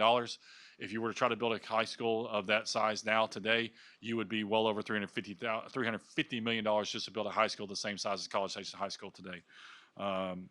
What is the latest we can back out of this project? So we've moved it to September. So it'll come up to you guys in September for vote on the guaranteed maximum price. And from there, what's the approximate value of the real estate on Sylvester Road? Well, what I told you in January has since changed because our appraisal went down about $800,000. And so the current appraised value is $1,026,026 there at the Sylvester Road property. $1,026,29, if you will. But that is down $800,000 from last year. And so what is the difference between the operating budget in 2023 when the bond was passed and now? So our operation expenditures were roughly $142 million in the 22-23 school year. We're up to $161 million for 26-27. The question was asked, did we expect a deficit budget when this was passed in 2023? And since 2015, the original adopted budget has been a deficit budget. And that's since 2015. Every single year we've adopted a deficit budget. The only year that we finally amended a budget that was not a deficit was 24-25. And then our actual budget, only 3 times did we come in with a deficit, and that was the years 19, 20, 2021, and 21, 22. But obviously COVID was in there in those years, so that threw a wrench in everything. And then I went ahead and highlighted for y'all also the college enrollment because I knew that question was going to come. And so we finished this year with 108. Last year was 118. And then in 2023, we reached our peak of 149, but we've been tailing off since then. And so a little bit of a challenge. Some of the things that we would be paying for. Now, remember, the budget on this, the project budget is $31.111 million. And so these things are built in, but you've got your landscape architect fee, your building envelope, acoustical, AV consultant, geotechnical, title surveys, traffic studies, because we did want to do a traffic study. That was part of what we did going through that process with planning and zoning and the bicycle pedestrian, trying to get that thoroughfare plan changed. And so there is some money that's spent. We'd be able to provide a more accurate number on what that would be once we get our GMP established and everything else. But those are all of your questions that you had from the January meeting. I went back and watched that, but I am open and available to answer any questions that you may have right now. I have a question for you because I know one of the biggest things we had asked about was what is going to be the increased operating cost of building this new building. And when you put up the annual impact slide, it's about $250,000. But correct me if I'm wrong, really only a small part of that is increased cost of the new building, because a lot of these costs have to do with moving DAEP, and no matter where you moved it to, you would have to have the new administrator. And so I guess I'm just wanting to make sure I'm thinking of this correctly. Really, if you take those out, I have that there's really only about $80,000 estimate for running the new central office building we're talking about. Yes, ma'am. Is that okay?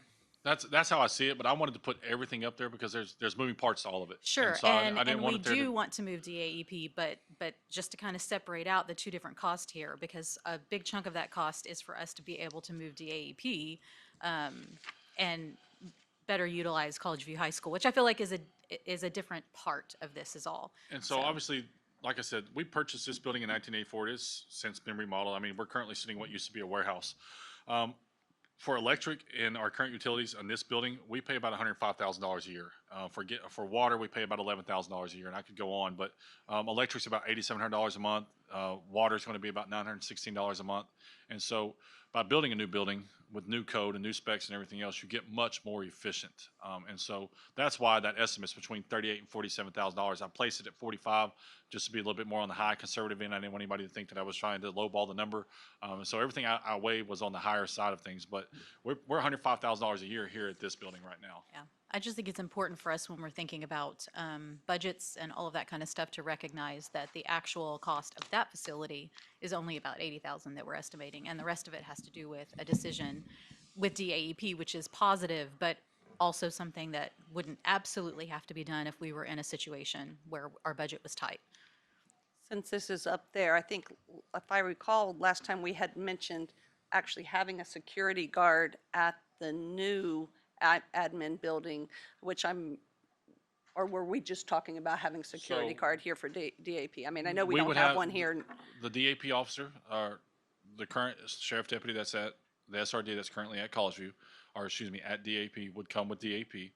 Sergeant Yarder is our sergeant of all of our SRDs. He's located here. We actually put him in an old closet, and he would go to a new room or to a new office, obviously much more suited to his needs there at the new central office, right there behind the receptionist, right beside our security vestibule. Josh, will you go back through the three different options relative to if the bonds are so in a different direction with the project? You mentioned three options with those funds, and if you could go back through those, and I'm slow, so could you say that a little bit slower, please? Yes, sir. And so, under Texas law, bond proceeds are legally restricted to the specific projects approved by voters, which I don't have to explain this to you, but bear with me. I'm going to read it for everybody on the ballot. And so, if a project is canceled, the unspent funds cannot be used for unrelated expenses. So, they couldn't be applied to teacher wages or to teacher raises or anything of that nature. Instead, the entity can either hold an election to redirect the funds or use them to pay down existing bond debt. And so, in Texas, local governments and school districts handling unspent bond funds or unspent bond proceeds must take one of the following paths. So you have debt defeasance, which is unused funds are used to pay off principal and interest on existing bond debt, which saves taxpayers money in the long run. You have voter approval for new projects under Texas Government Code Section 1332.001 for municipalities and Texas Education Code 451105 for school districts. The governing body can ask voters in a subsequent election to approve the transfer of the funds to a different project.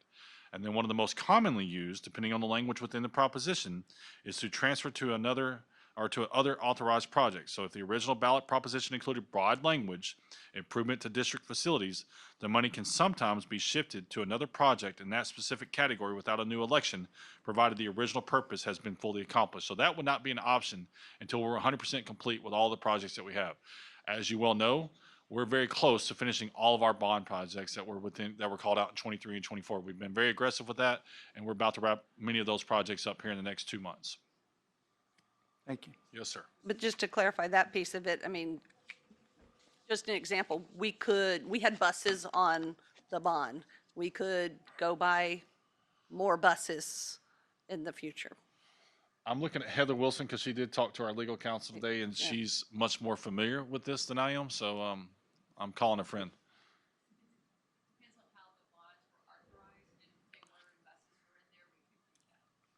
It is an option. It really just depends on the language and how it was written. I have a question. So this building, I know you'd mentioned this, I believe, before. It can also be utilized for student groups, athletics, banquets, and they Yes. wouldn't have to pay to rent. But know- then would we also be able to offer it to the community to rent So spaces? yes, and so I'm so remiss. I was so focused on some of the things I didn't point out. One of the highlights of this building, so forgive me.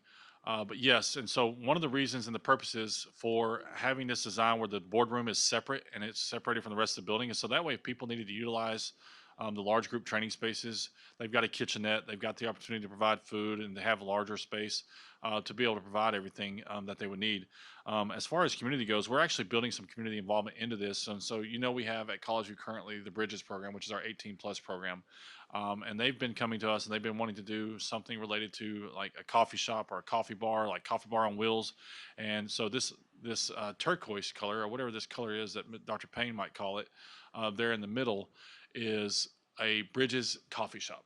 And so it would be housed and staffed by our students from the 18 plus, and they would come over a couple of days a week and serve people there at central office, treats from the coffee shop, sell their trinkets and the different things that they put together at the Christmas time and everything else. And so, but all of these large group meeting spaces would be available for rent. It would just be a situation of pay for the custodial and people could utilize these facilities depending on what they had going on. These would be the large group spaces. So it would be this one and these two as well. And then you get this benefit as well because we're able to shut all of these spaces off from the rest of the building as well. And so a lot of that was deliberate and intentional, making sure that these spaces are available.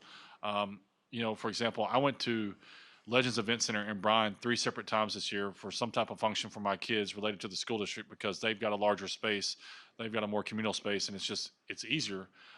We're not able to service our own people, and so between what we're adding at CTE and what would be an additional here, there would be no reason for us to ever leave College Station ISD.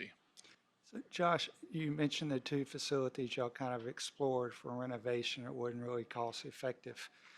And I don't know the square footage of this facility. Did you do any look at the old IoT, the building the city owns on 6?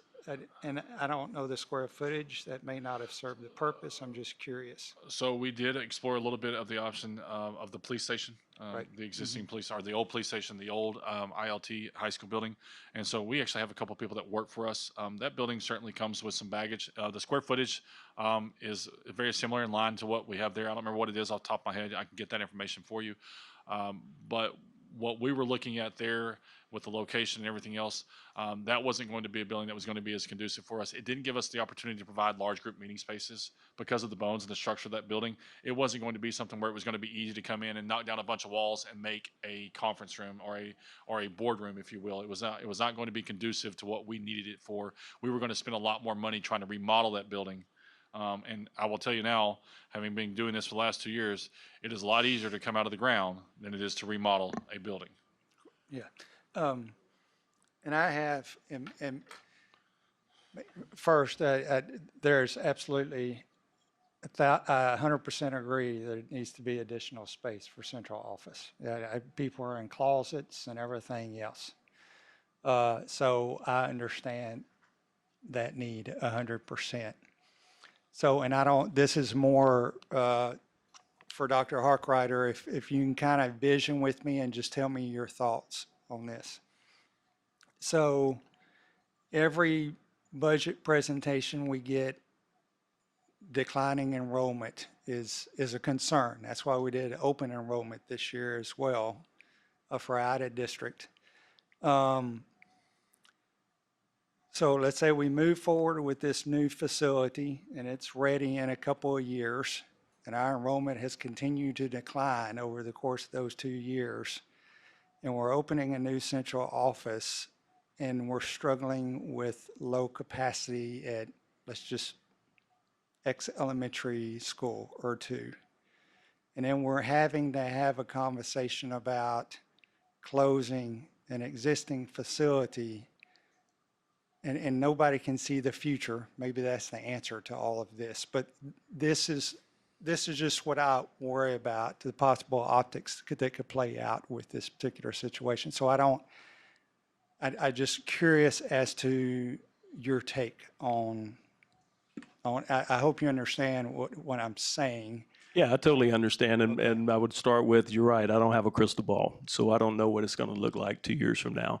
I know as a district in this market, we're as good, if not, in my opinion, better than anybody around here. And so I think our ability to recruit and retain additional students is an opportunity to do that. And I think we've got to be extremely proactive in getting out to do it. I think we continue to evaluate our budget to see. In my opinion, we're not going to discuss it here. There's other avenues in our budget where we can save additional funds. I know exactly where they are and how much money to cut into it. That's a conversation we can have in future budget meetings. And so I think that's where they are. I think kind of what Josh said, you know, we had a 50-member planning committee right before I got here, wrapped up, and wanted this facility and felt like it was needed. 69% of the voters approved it. And this facility in 5 years will be probably a $60 million budget. So in my opinion, based on the future in the next 25 to 30 years of the school district, the facilities needed for College Station ISD. Right, and it's not necessarily about the budget. It was more that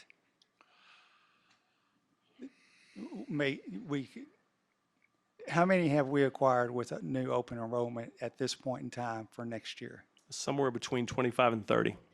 Okay. Yeah, and I think with talking about the ability to, with Dr. Slayton, who's ran an early college facility and has some degree opportunities with associate's degrees that she would like to put in and rebrand College View. If you move DAEP out, the functional capacity moves up to 480. It gives us ability to accept out-of-district transfers at College View. And if our current student body does not want to be a part of the opportunities in College View, there's other folks in the Brazos area that may love that opportunity. She's already got plans this year to talk about nursing programs and opportunities with A&M and potentially Sam Houston and some other. So she's very much a visionary after what she did in Grand Prairie ISD. And so I think you take her visionary approach there, and we continue to do it as a district and what that looks like as far as overall enrollment. Okay, I guess my point is that if enrollment continues the way it is, and that is, again, how we continuously look at the budget, and we're reminded of declining enrollment, in 20 to 30 a year, open enrollment's not going to meet the delta. We're cutting a ribbon on a shiny new building, and then we may possibly be looking at an elementary or school or two running at half capacity. So then, yeah, that's my only reservation. I don't disagree that we need this space. I'm just very concerned that we're going to be bringing aboard a new space, and we're sitting looking at some underutilized facilities that already exist. Yeah, well, Again, it's I think- difficult to call that, but that's just the only thing that's lingering in the back of my mind. That Understand. I mean, in the end, we'll bring you the GMP in September, and it's it's y'all's decision. It's not my decision. One of the things I have been paying very close attention to, and obviously we're waiting on the governor's decision, but with Anderson Shiro ISD and Iola ISD passing their Yetis, Terrafab, Elon Musk, like there is potential for growth. Obviously, we're waiting to see what the governor's decided. I do think his He focus just is currently hinted on the that floods. he's but going to support it. yeah, I'd be shocked if he didn't. So we do have the opportunity, hopefully, for the potential from growth there. That's something I've been paying close attention to. Obviously, we're betting on the come. Don't know that for certain, but I would be hard pressed to believe that we wouldn't get some growth from the Terrafab Well, situation. and again, I may just be borrowing something to worry about. I think it's worthy that we bring it up and at least have dialogue. Understood. That's all. Is there Yes, sir. also opportunity, this may be a question for Ms. Rice, is there not opportunity to grow Head Start? We have wait lists on all those, and that would increase, and we would need more space for that? She says we could. Is that, correct me if I'm wrong, Shelley, is that a state decision though, as far as how much funds were granted? Okay, for pre-K.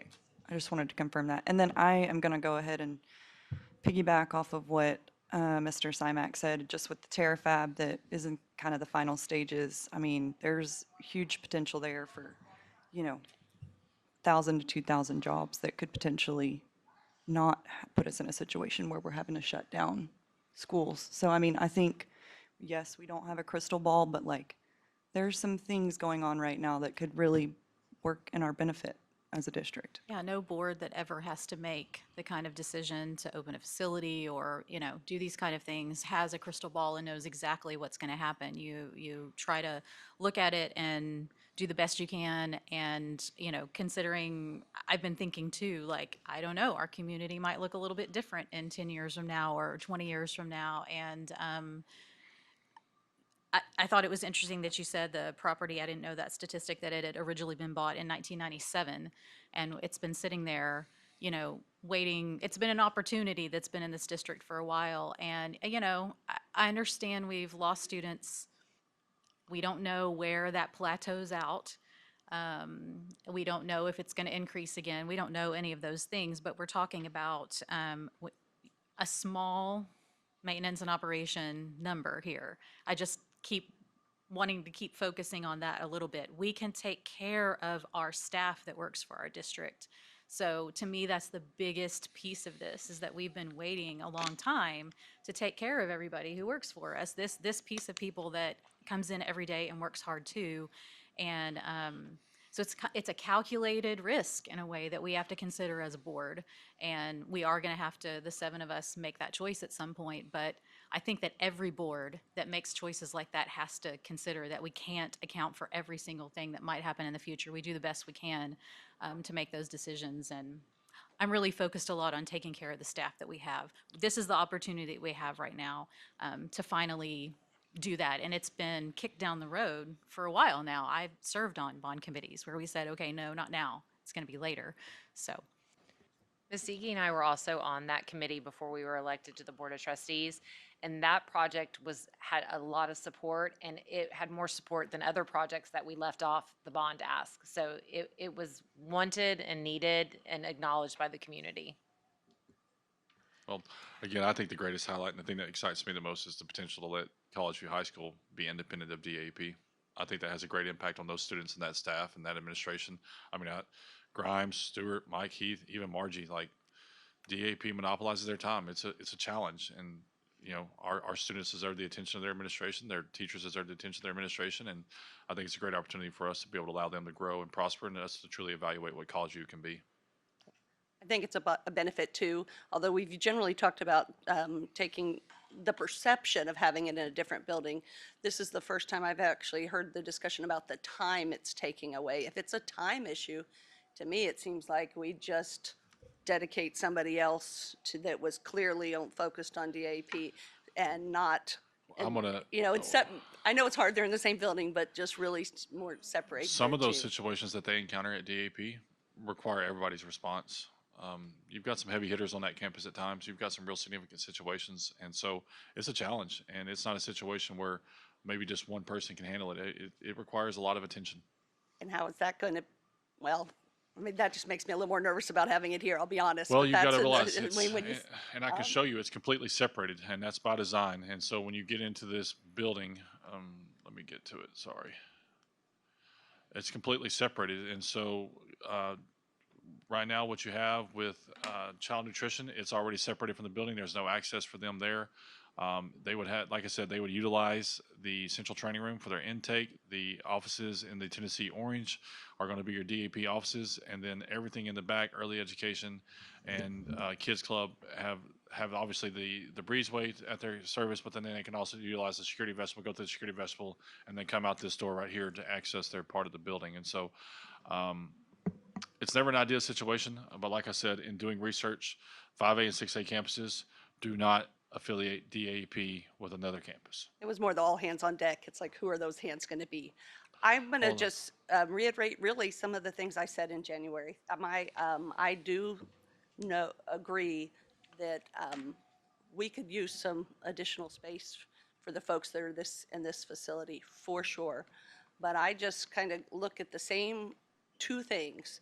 One is the change in our enrollment numbers. And, you know, the bond committee, I pulled up, because I do keep too much paper, exactly what the projected enrollment that they were working on back in early 2024 or 23 when we were doing this, 23. We all thought at that 2025-26, the year we just finished, would have 15,142 students. Okay? We're nowhere, we were nowhere close to that. I mean, that's just 3 years, and in fact, we're projecting to be at 13,281 in a couple more years. That's 1,800 students. And when you take that and times it at a minimum by the $10,000 that, per student, and that's a minimum, I mean, that's $18 million. And we're feeling some of that, to me, I feel like we feel some of that pain today. And I still am nervous, concerned that it's going to continue to be a problem. I also want to be optimistic about things like the tariff act, for sure. But I also don't see a reason to rush into something that when there are so many unknowns. So those are the things that I'm balancing. And I'd say the other point that I'd add is that we do have existing capacity today, back to some of Mr. Martindale's kind of thoughts. Our elementaries overall are under 85% utilized. We should be using, Kids Club should be using storage at somewhere there. I just feel like, I don't know if we've made any kind of really thoughtful evaluation of using some of that existing space. And that's today. So those are my concerns. They really have not changed that much. And of course, that is balanced with knowing that we could certainly utilize, the people who work in this facility could certainly utilize some space. So. I do think there's been a lot of thoughtful evaluation. I mean, he went back and watched our questions that we had in January and answered every single one of them. I mean, I do think every scenario is being played out from your perspective, and I'm grateful for that. So, I mean, yes, there is risk, but it's something we have to consider. Like I said, where we are in the timeline, we'll put it out to bid on July 22nd. We'll do bid analysis through the month of August, and then we'll bring you guys a guaranteed maximum price in September. And whatever you decide, we'll be ready to execute one way or another. So I thank you for your time tonight, unless you have any more questions. Josh, what's the capacity that we can increase with Kids Club? You talked about the new space, and I don't remember the numbers we've seen in the presentation, but it's been a while. But does that give us an opportunity to grow Kids Club as well, having more space? Well, I mean, Kids Club's going to have the numbers that they have on campuses. Anything, what is available to them here is just more space, because currently they're working out of 2 bullpens and 2 'cause offices. we're spread all over to multiple campuses. Yes, right? sir. Yeah. And so they all come here for centralized training. I mean, in just a couple of weeks, this place is going to be packed full of college kids nonstop as they're training, getting ready for, not summer day camp, but after school care with the Kids Club and everything else, which I get to start again at Forest Ridge in just a couple of weeks. Thank you. Just one really quick thing. There's no legality issues with the bond saying that we would purchase and renovate existing building? No, sir, we already contacted our bond counsel on that. We talked to our legal team on that. Okay. And that's why we took it back to the bond steering committee and presented them with the facts of what we had explored. And then once we got the bond steering committee's approval in January, we're good to go. We checked that with bond counsel and everything else. Right, we are not taking any action on this. So thank you, Mr. Simak, for all of your time and your questions. That's going to move us to adjourn at 6:49.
Good evening, everyone. This is a call to order for our meeting of the CSISD Board of Trustees. It is 7:02.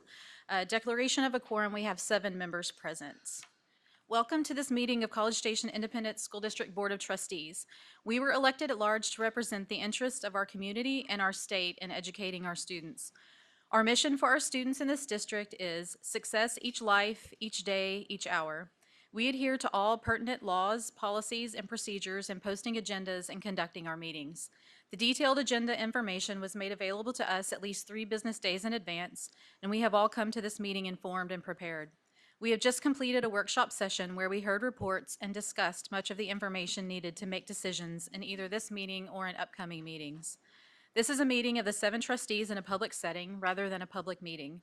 As such, public comment is included on the agenda at a specific time and requires us to listen rather than take action so as to abide by the Open Meetings Act. We are pleased that you have taken time this evening to join us. We are very proud of this school district, and we thank you for your interest in and support of our students. That is going to move us to our time for our pledges, and we have some students who are going to come help us.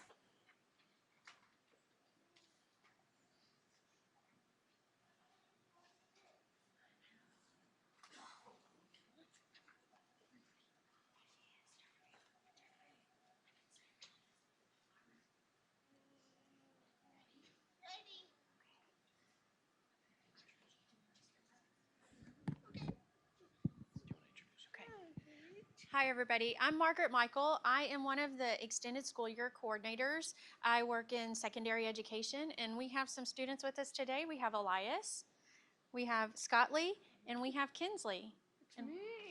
And what are we going to do? All right. Hey, that's right. Can you start the pledge? I graduated the student flag. I graduated student justice. One stay under God and would vote with the justice for all. Okay, let's do the Texas pledge.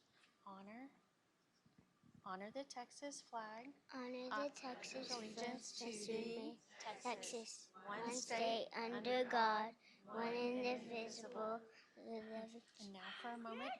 of silence. Now for a moment of silence.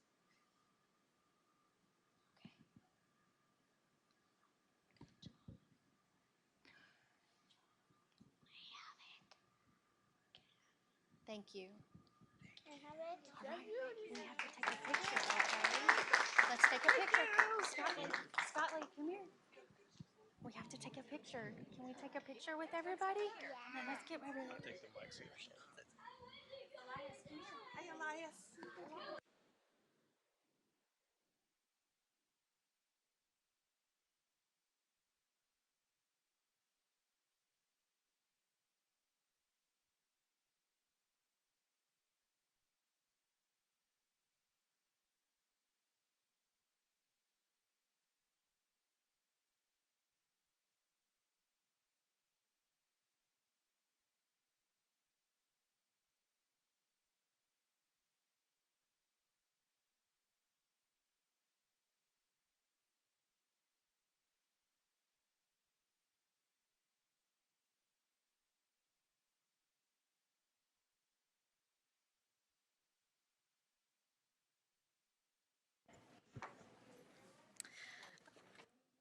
While we're all getting seated, I do want to recognize the artwork in our boardroom. We always have amazing artwork from our students on display. The next item on our agenda is D1, which is board reports. Do we have any this month? I'll go first on Education Foundation. We don't meet in July, but their next meeting is on August 18th.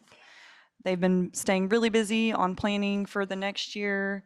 They just recently hired Lindsay Matthews as their new office manager, so that should be a really great addition to the team. Super excited about that.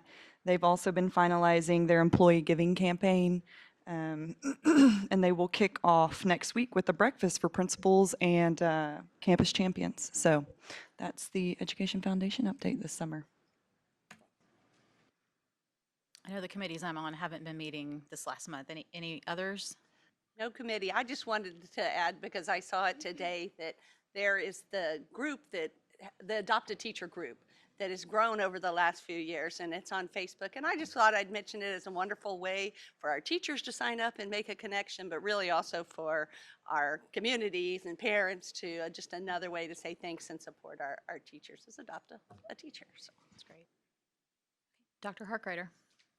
Yes, ma'am. We've got campus administration is back on our campuses, along with some campus and district staff are back to work on August the 3rd. Our brand new teachers to College Station ISD will report to work, and all other staff will return on August 11th. Our 26-27 kickoff will be at Convocation at Central Church on August the 11th.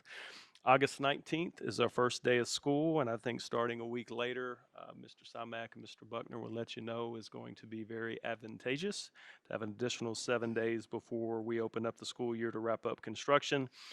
We got some positive news to share with special education. As of last Friday, we had one special education opening in the entire district. That includes teachers and paras, and I believe that may have been filled within the last 3 or 4 days. So that's exciting. And last but not least, we have a parent information night at College View High School this Thursday at 7 p.m. All right, that is going to move us to item E, hearing of citizens, and we do have a speaker tonight. During this time, we will hear from citizens who registered to speak prior to the meeting in accordance with board operating procedures. The Open Meetings Act prevents us from responding to speakers regarding items not on the agenda. Comments related to items on the agenda may be discussed during deliberations on that specific agenda item. Public comments are limited to 3 minutes per person. Those needing an interpreter may have up to 6 minutes. Each person has one opportunity at the microphone regardless of minutes used. Unused minutes may not be accrued by another speaker. The executive assistant clerk to the board will time the comments and alert the president when time has expired. The board asks those that addressing the board to refrain from derogatory comments. Please begin your time speaking by stating your name and whether you currently live in CSISD. Our speaker tonight is Ms. Jessica Wilson.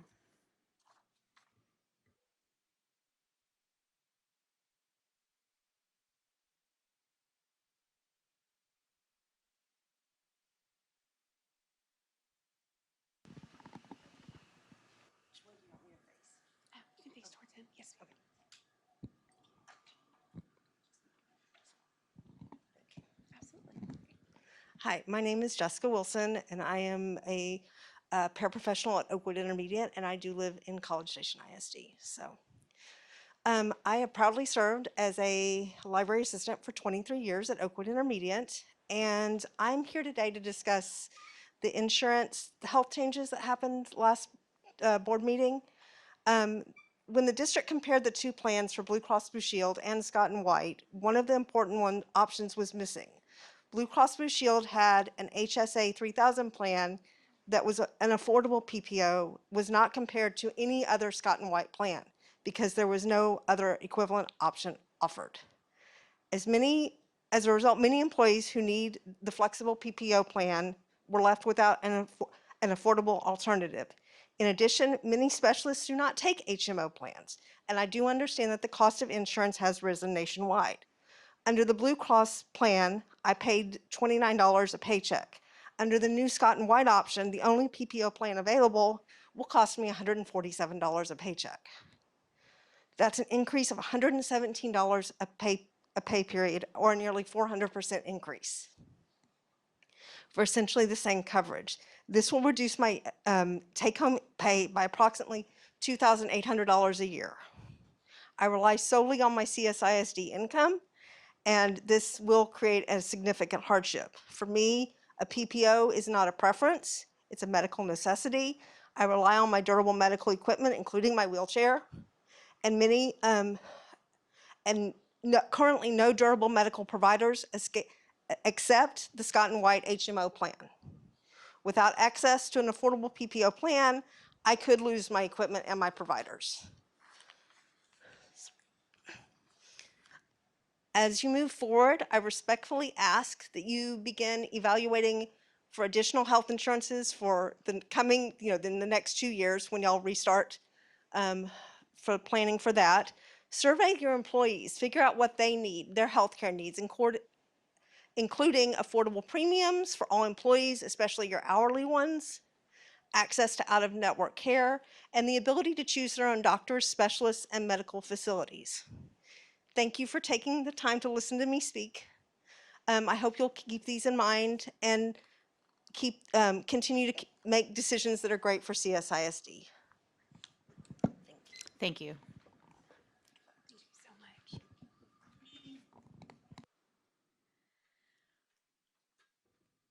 All right, the next item on our agenda is the consent agenda. We are going to pull item J13 at the request of a board member and receive some more information on that. So our consent agenda is items G, I4 to I7, J2 to J12, and then J14 to J21. Motion to approve is presented. I have a motion to approve the consent agenda by Dr. Payne and a second by Ms. Simmon. Any comments or discussion on the consent agenda? All in favor, please say aye. Aye. Any opposed? That motion will pass 7-0. That moves us to item I1, which is to consider approval of an order of election authorizing a general election to be held on November 3rd, 2026 for the purpose of electing CSISD Board of Trustees, place 6 and place 7. Texas law mandates that school districts be governed by a specific number of public officers elected by voters from the school district. The College Station Independent School District Board of Trustees serves staggered 3-year terms. Each of these terms on the board are at large, meaning that any voter residing within the boundaries of the school district who is otherwise eligible to vote may vote for any candidate running for the school board trustee. Similarly, any candidate residing within the boundaries of the school district who otherwise meets the qualifications to run for office and serve as a public official may run for a place on the board. This order calls for the general election for at-large position 6 and at-large position 7 on the CSISD Board of Trustees on November 3rd, 2026. The attached order of general election provides the statutory notice that is required to be published for any election held in the state of Texas. Do I have a motion to approve an order of election? Motion to approve is presented. Second. Okay, I have a motion to approve the order of election by Dr. Payne, a second by Ms. Wilson. Any discussion? All in favor, please say aye. Aye. Any opposed? That passes 7-0 and moves us to item I2, which is to consider approval of an interlocal government agreement related to that general election. Elections for school board trustees shall be held as joint elections under TEC Section 11.0581 and Chapter 271 Election Code.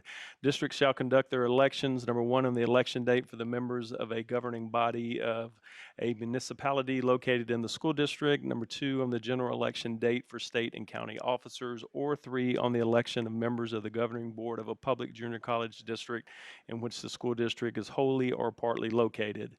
Additionally, state law allows for school districts to enter into election services contracts with the county in which they are located to conduct most or all election-related services for the entity per Texas Election Code Section 31.02. To this, the College Station Independent School District has chosen to partner with Brazos County to hold a general election on November 3rd, 2026.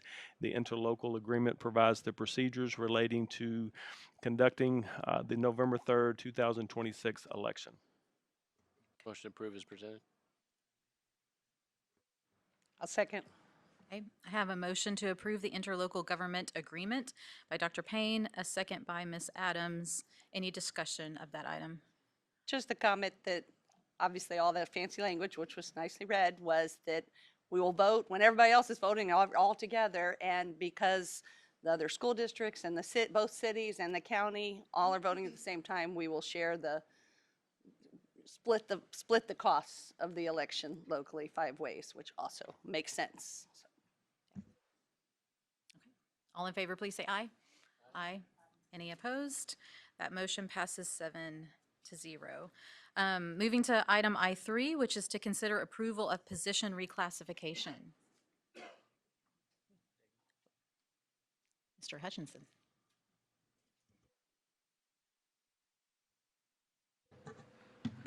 Ms. Iggy, members of the board, Dr. Harkrider, thank you for allowing me to come make a request. So we have a programmer position that has been in place for as long as I've been here. And so what we're asking is if we can reclassify it to system administrator, mainly because as we've evolved, the positions have evolved. So the programmer, we did a lot of in-house programming. We developed a Success 24/7 program, things like that. We no longer use that kind of system anymore. We purchase these systems. And so what we're requesting is that we can retitle it to a system administrator, reclassify it, that will more adequately meet the needs of the district as we move forward. It also allows us, we were having to do all of the cybersecurity work, all of the programming and all that to make sure that we were compliant. This puts it on the vendors and our people can just manage those things and make sure they're working in compliance. So I gratefully request that you allow me to reclassify, but that's up to y'all. Any questions? I have Are a there any question. questions? Yes. Yes, whether Ms. Cooper or Dr. Harkrider, where is this position now in the compensation and what pay grade? You're asking to retitle or reclassify? Reclassify. So where is it now? Right now, it is a position 4. Pay 4. grade 4, Pay grade 4. administrative contract, how many days? 240. Okay, and you're requesting to move it to where? Pay grade 6, same as a 240. And this position would also be coordinating the team in the systems group.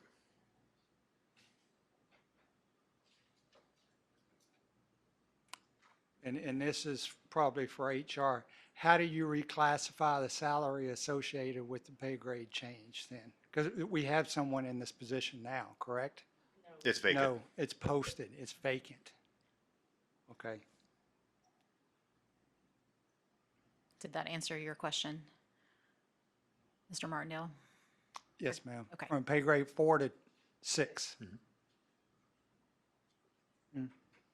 Any other questions? Motion approved is presented.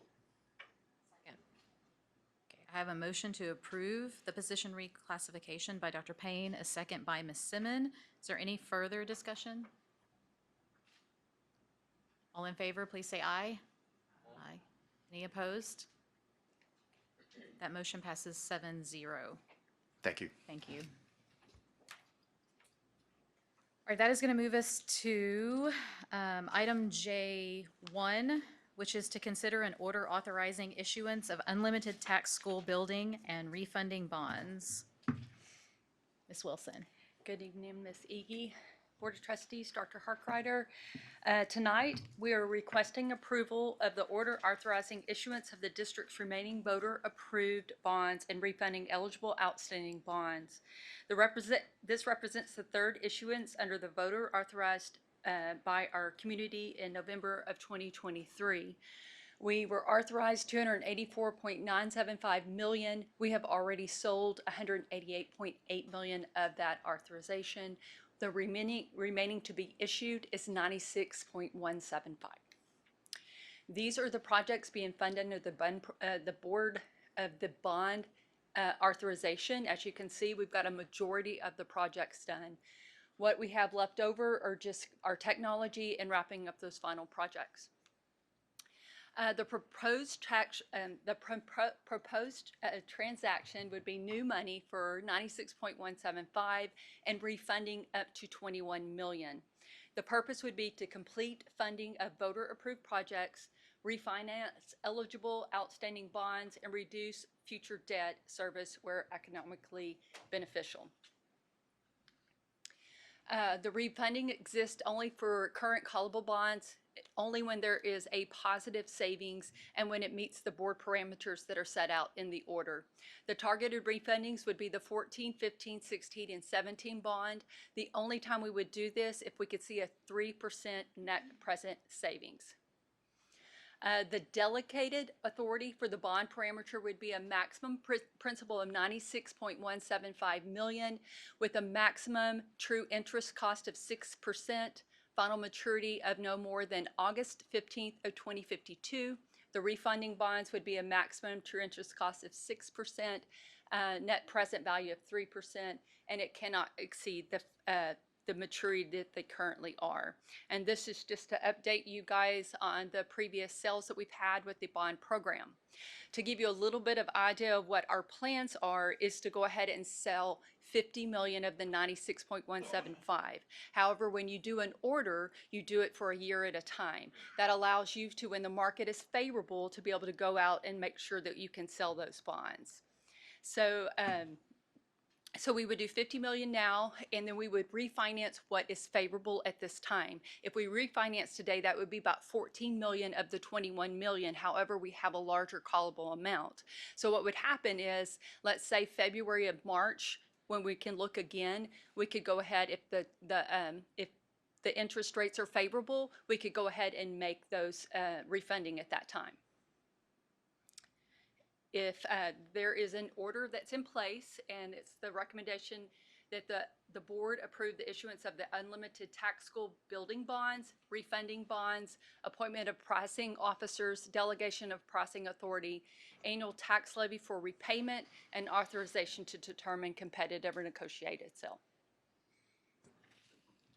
So just to be clear, you're going to, of the 96, can you go back a couple slides? I think it was 96. It is 96, 175. You'll sell 50 million? I'll sell 50 million right now because that's what's needed right now. The market's not really great to be selling Got it. bonds. And so what that would allow me to do is go ahead and get my tax rate set right now to cover those bonds. And then if I sell those bonds in the spring, if the market is better, then we could go ahead and look at a better rate on those. So I'm assuming of the 46 million, roughly 46 million left, 31 of that would be the new admin building we talked about. It could be, yes, sir. Right. Okay. Thanks. So you're saying even when you say right away, sell 50, right away meaning it could be right away or it could be 50 million we would sell by August the 27th, 28th, right in there. And that would allow us to get that sold to be able to set our tax rate for next school year. And so we have to have that sold by the end of August to be able to set that in our tax rate. If not, we have to pay it out of fund balance and other things, especially with how legislation sets debt service tax rates right now. So the other part of that we don't need immediately, the 46, including the 31, when time-wise would that make sense to sell? Is it, I mean, I know the rates have a part of it, but when would we need it would be the other. We won't need that until the end of this school year, in a sense. We'll be fine until then to cover our bond projects and everything that we have going on. So I would say after maybe February or March, we would start looking again for those bond sales. But it would really depend on the market, because we could wait to sell those again until May, June, July if the market's not really great. Does that make sense? Sure. I guess Because we can also do an order to do a loan if we had to, but we would need to sell those before we could set the next year's tax rate. And then I guess, based on the discussion we had in the workshop about options, if, just say we did not decide to spend some of that money, what does that change how does that change the options if you've actually sold the bonds, or would? Okay, so Or I don't would you not intend sell to the bond? sell the bonds right now. I'm going to sell 50 million right now that I have to cover the projects that we currently have ongoing. Okay, I'm going to need to sell a portion of those bonds to fund projects, but a little bit further down the line. If you think about it, I've got I can repair buildings with this money, and we've got a lot of technology money for infrastructure in this issuance as well. And so I don't need that right now. I can wait till the spring to have those funds, and so I'm holding off on making that sale. I just need the 50 million now. So is it fair to say that we're giving, this order is allowing you to sell the 50 million that we need right now, and it's giving you the ability to time the rest of it to what's most favorable, but also there's the caveat that we haven't approved yet, the 31 million, but you're not going to sell it before we would be considering that. The order allows us to sell 96.175 million. Okay. And when I originally talked to my tax attorney or to my legal attorney on this, as well as my Michelle Aragon with Hilltop, I told her I wanted to sell 50 million and do the refinance of refinance of the callable bonds. Right. And when they sent me the order, they sent it for the whole 96.175 because we are already in discussions when we lay out a timeline that says, okay, I need this money now to make these payments, but I can hold off on this till the market is better. But I have to have this money sold now to be able to get the tax rate set for by the end of August. Okay. Understandable. And so, but the authorization is for the full 96.175.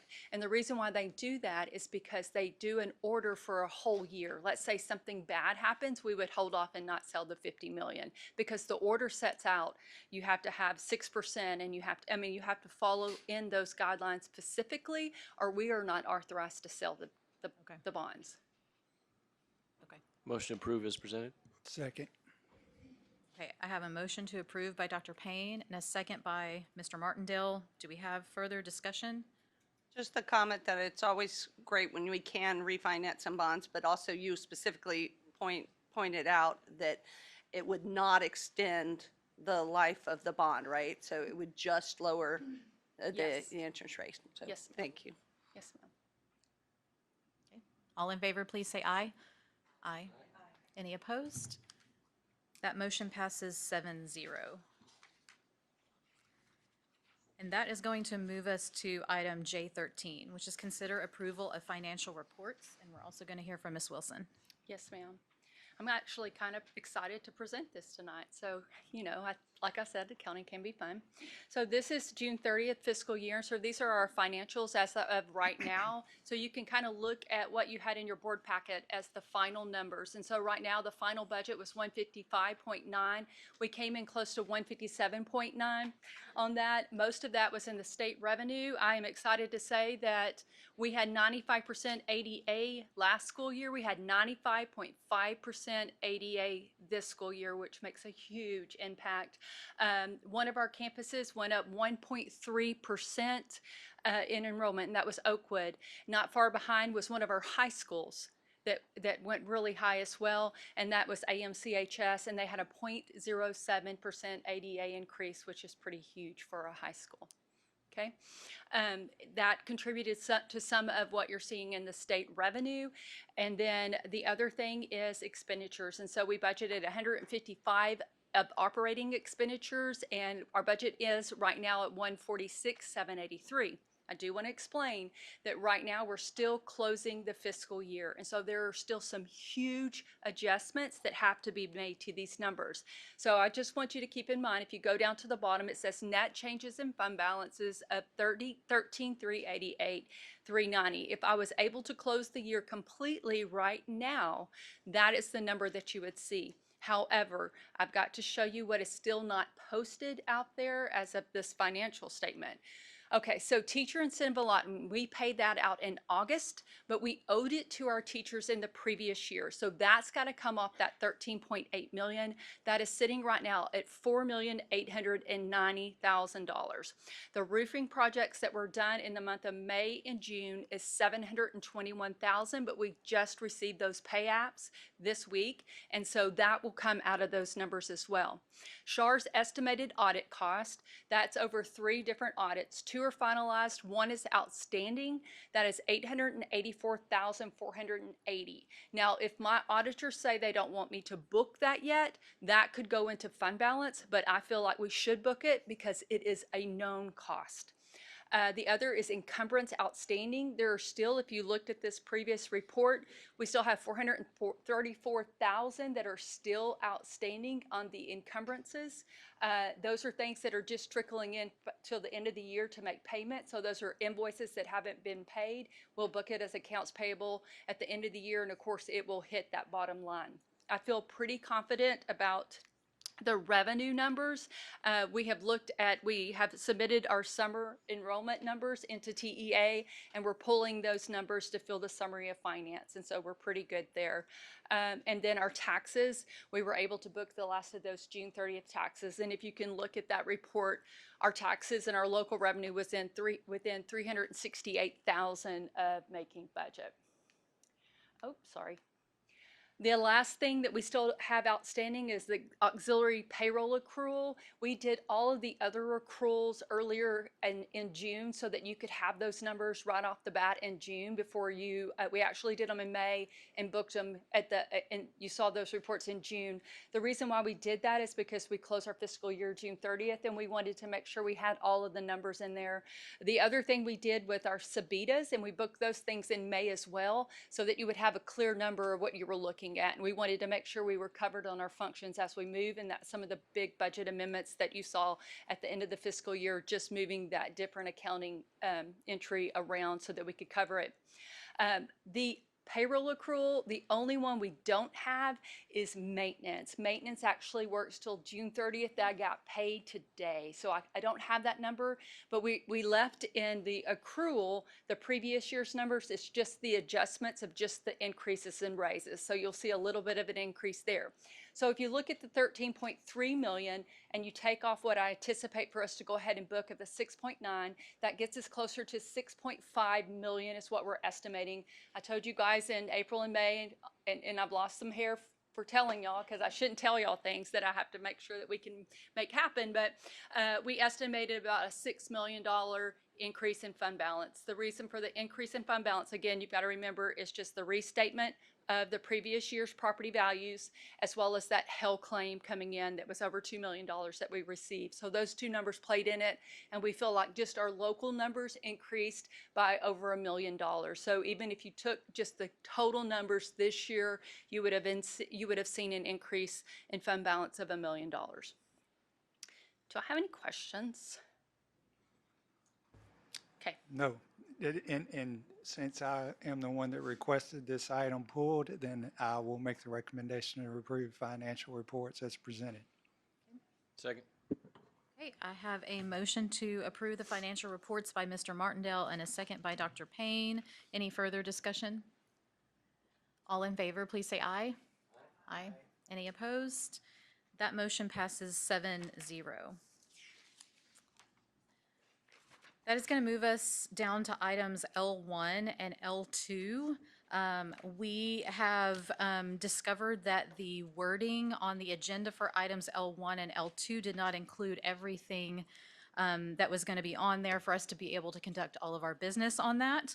So I would like to make a motion to postpone those two items to a further meeting. I'll second. So I have made a motion to postpone L1 and L2 to a further meeting. Ms. Simmons has second. Is there any discussion on that? Just, do we know yet when we plan to do this? Or are we ready to, or do we know yet, I guess? We, yes, we would like to do it next Tuesday at 5 o'clock. So those agendas will go out tomorrow.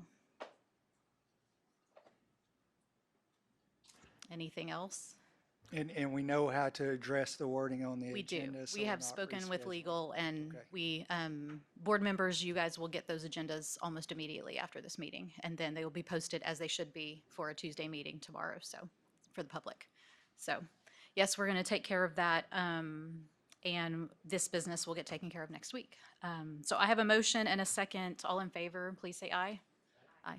Any opposed? That passes 7-0, and that is going to move us to adjournment. Thank you all.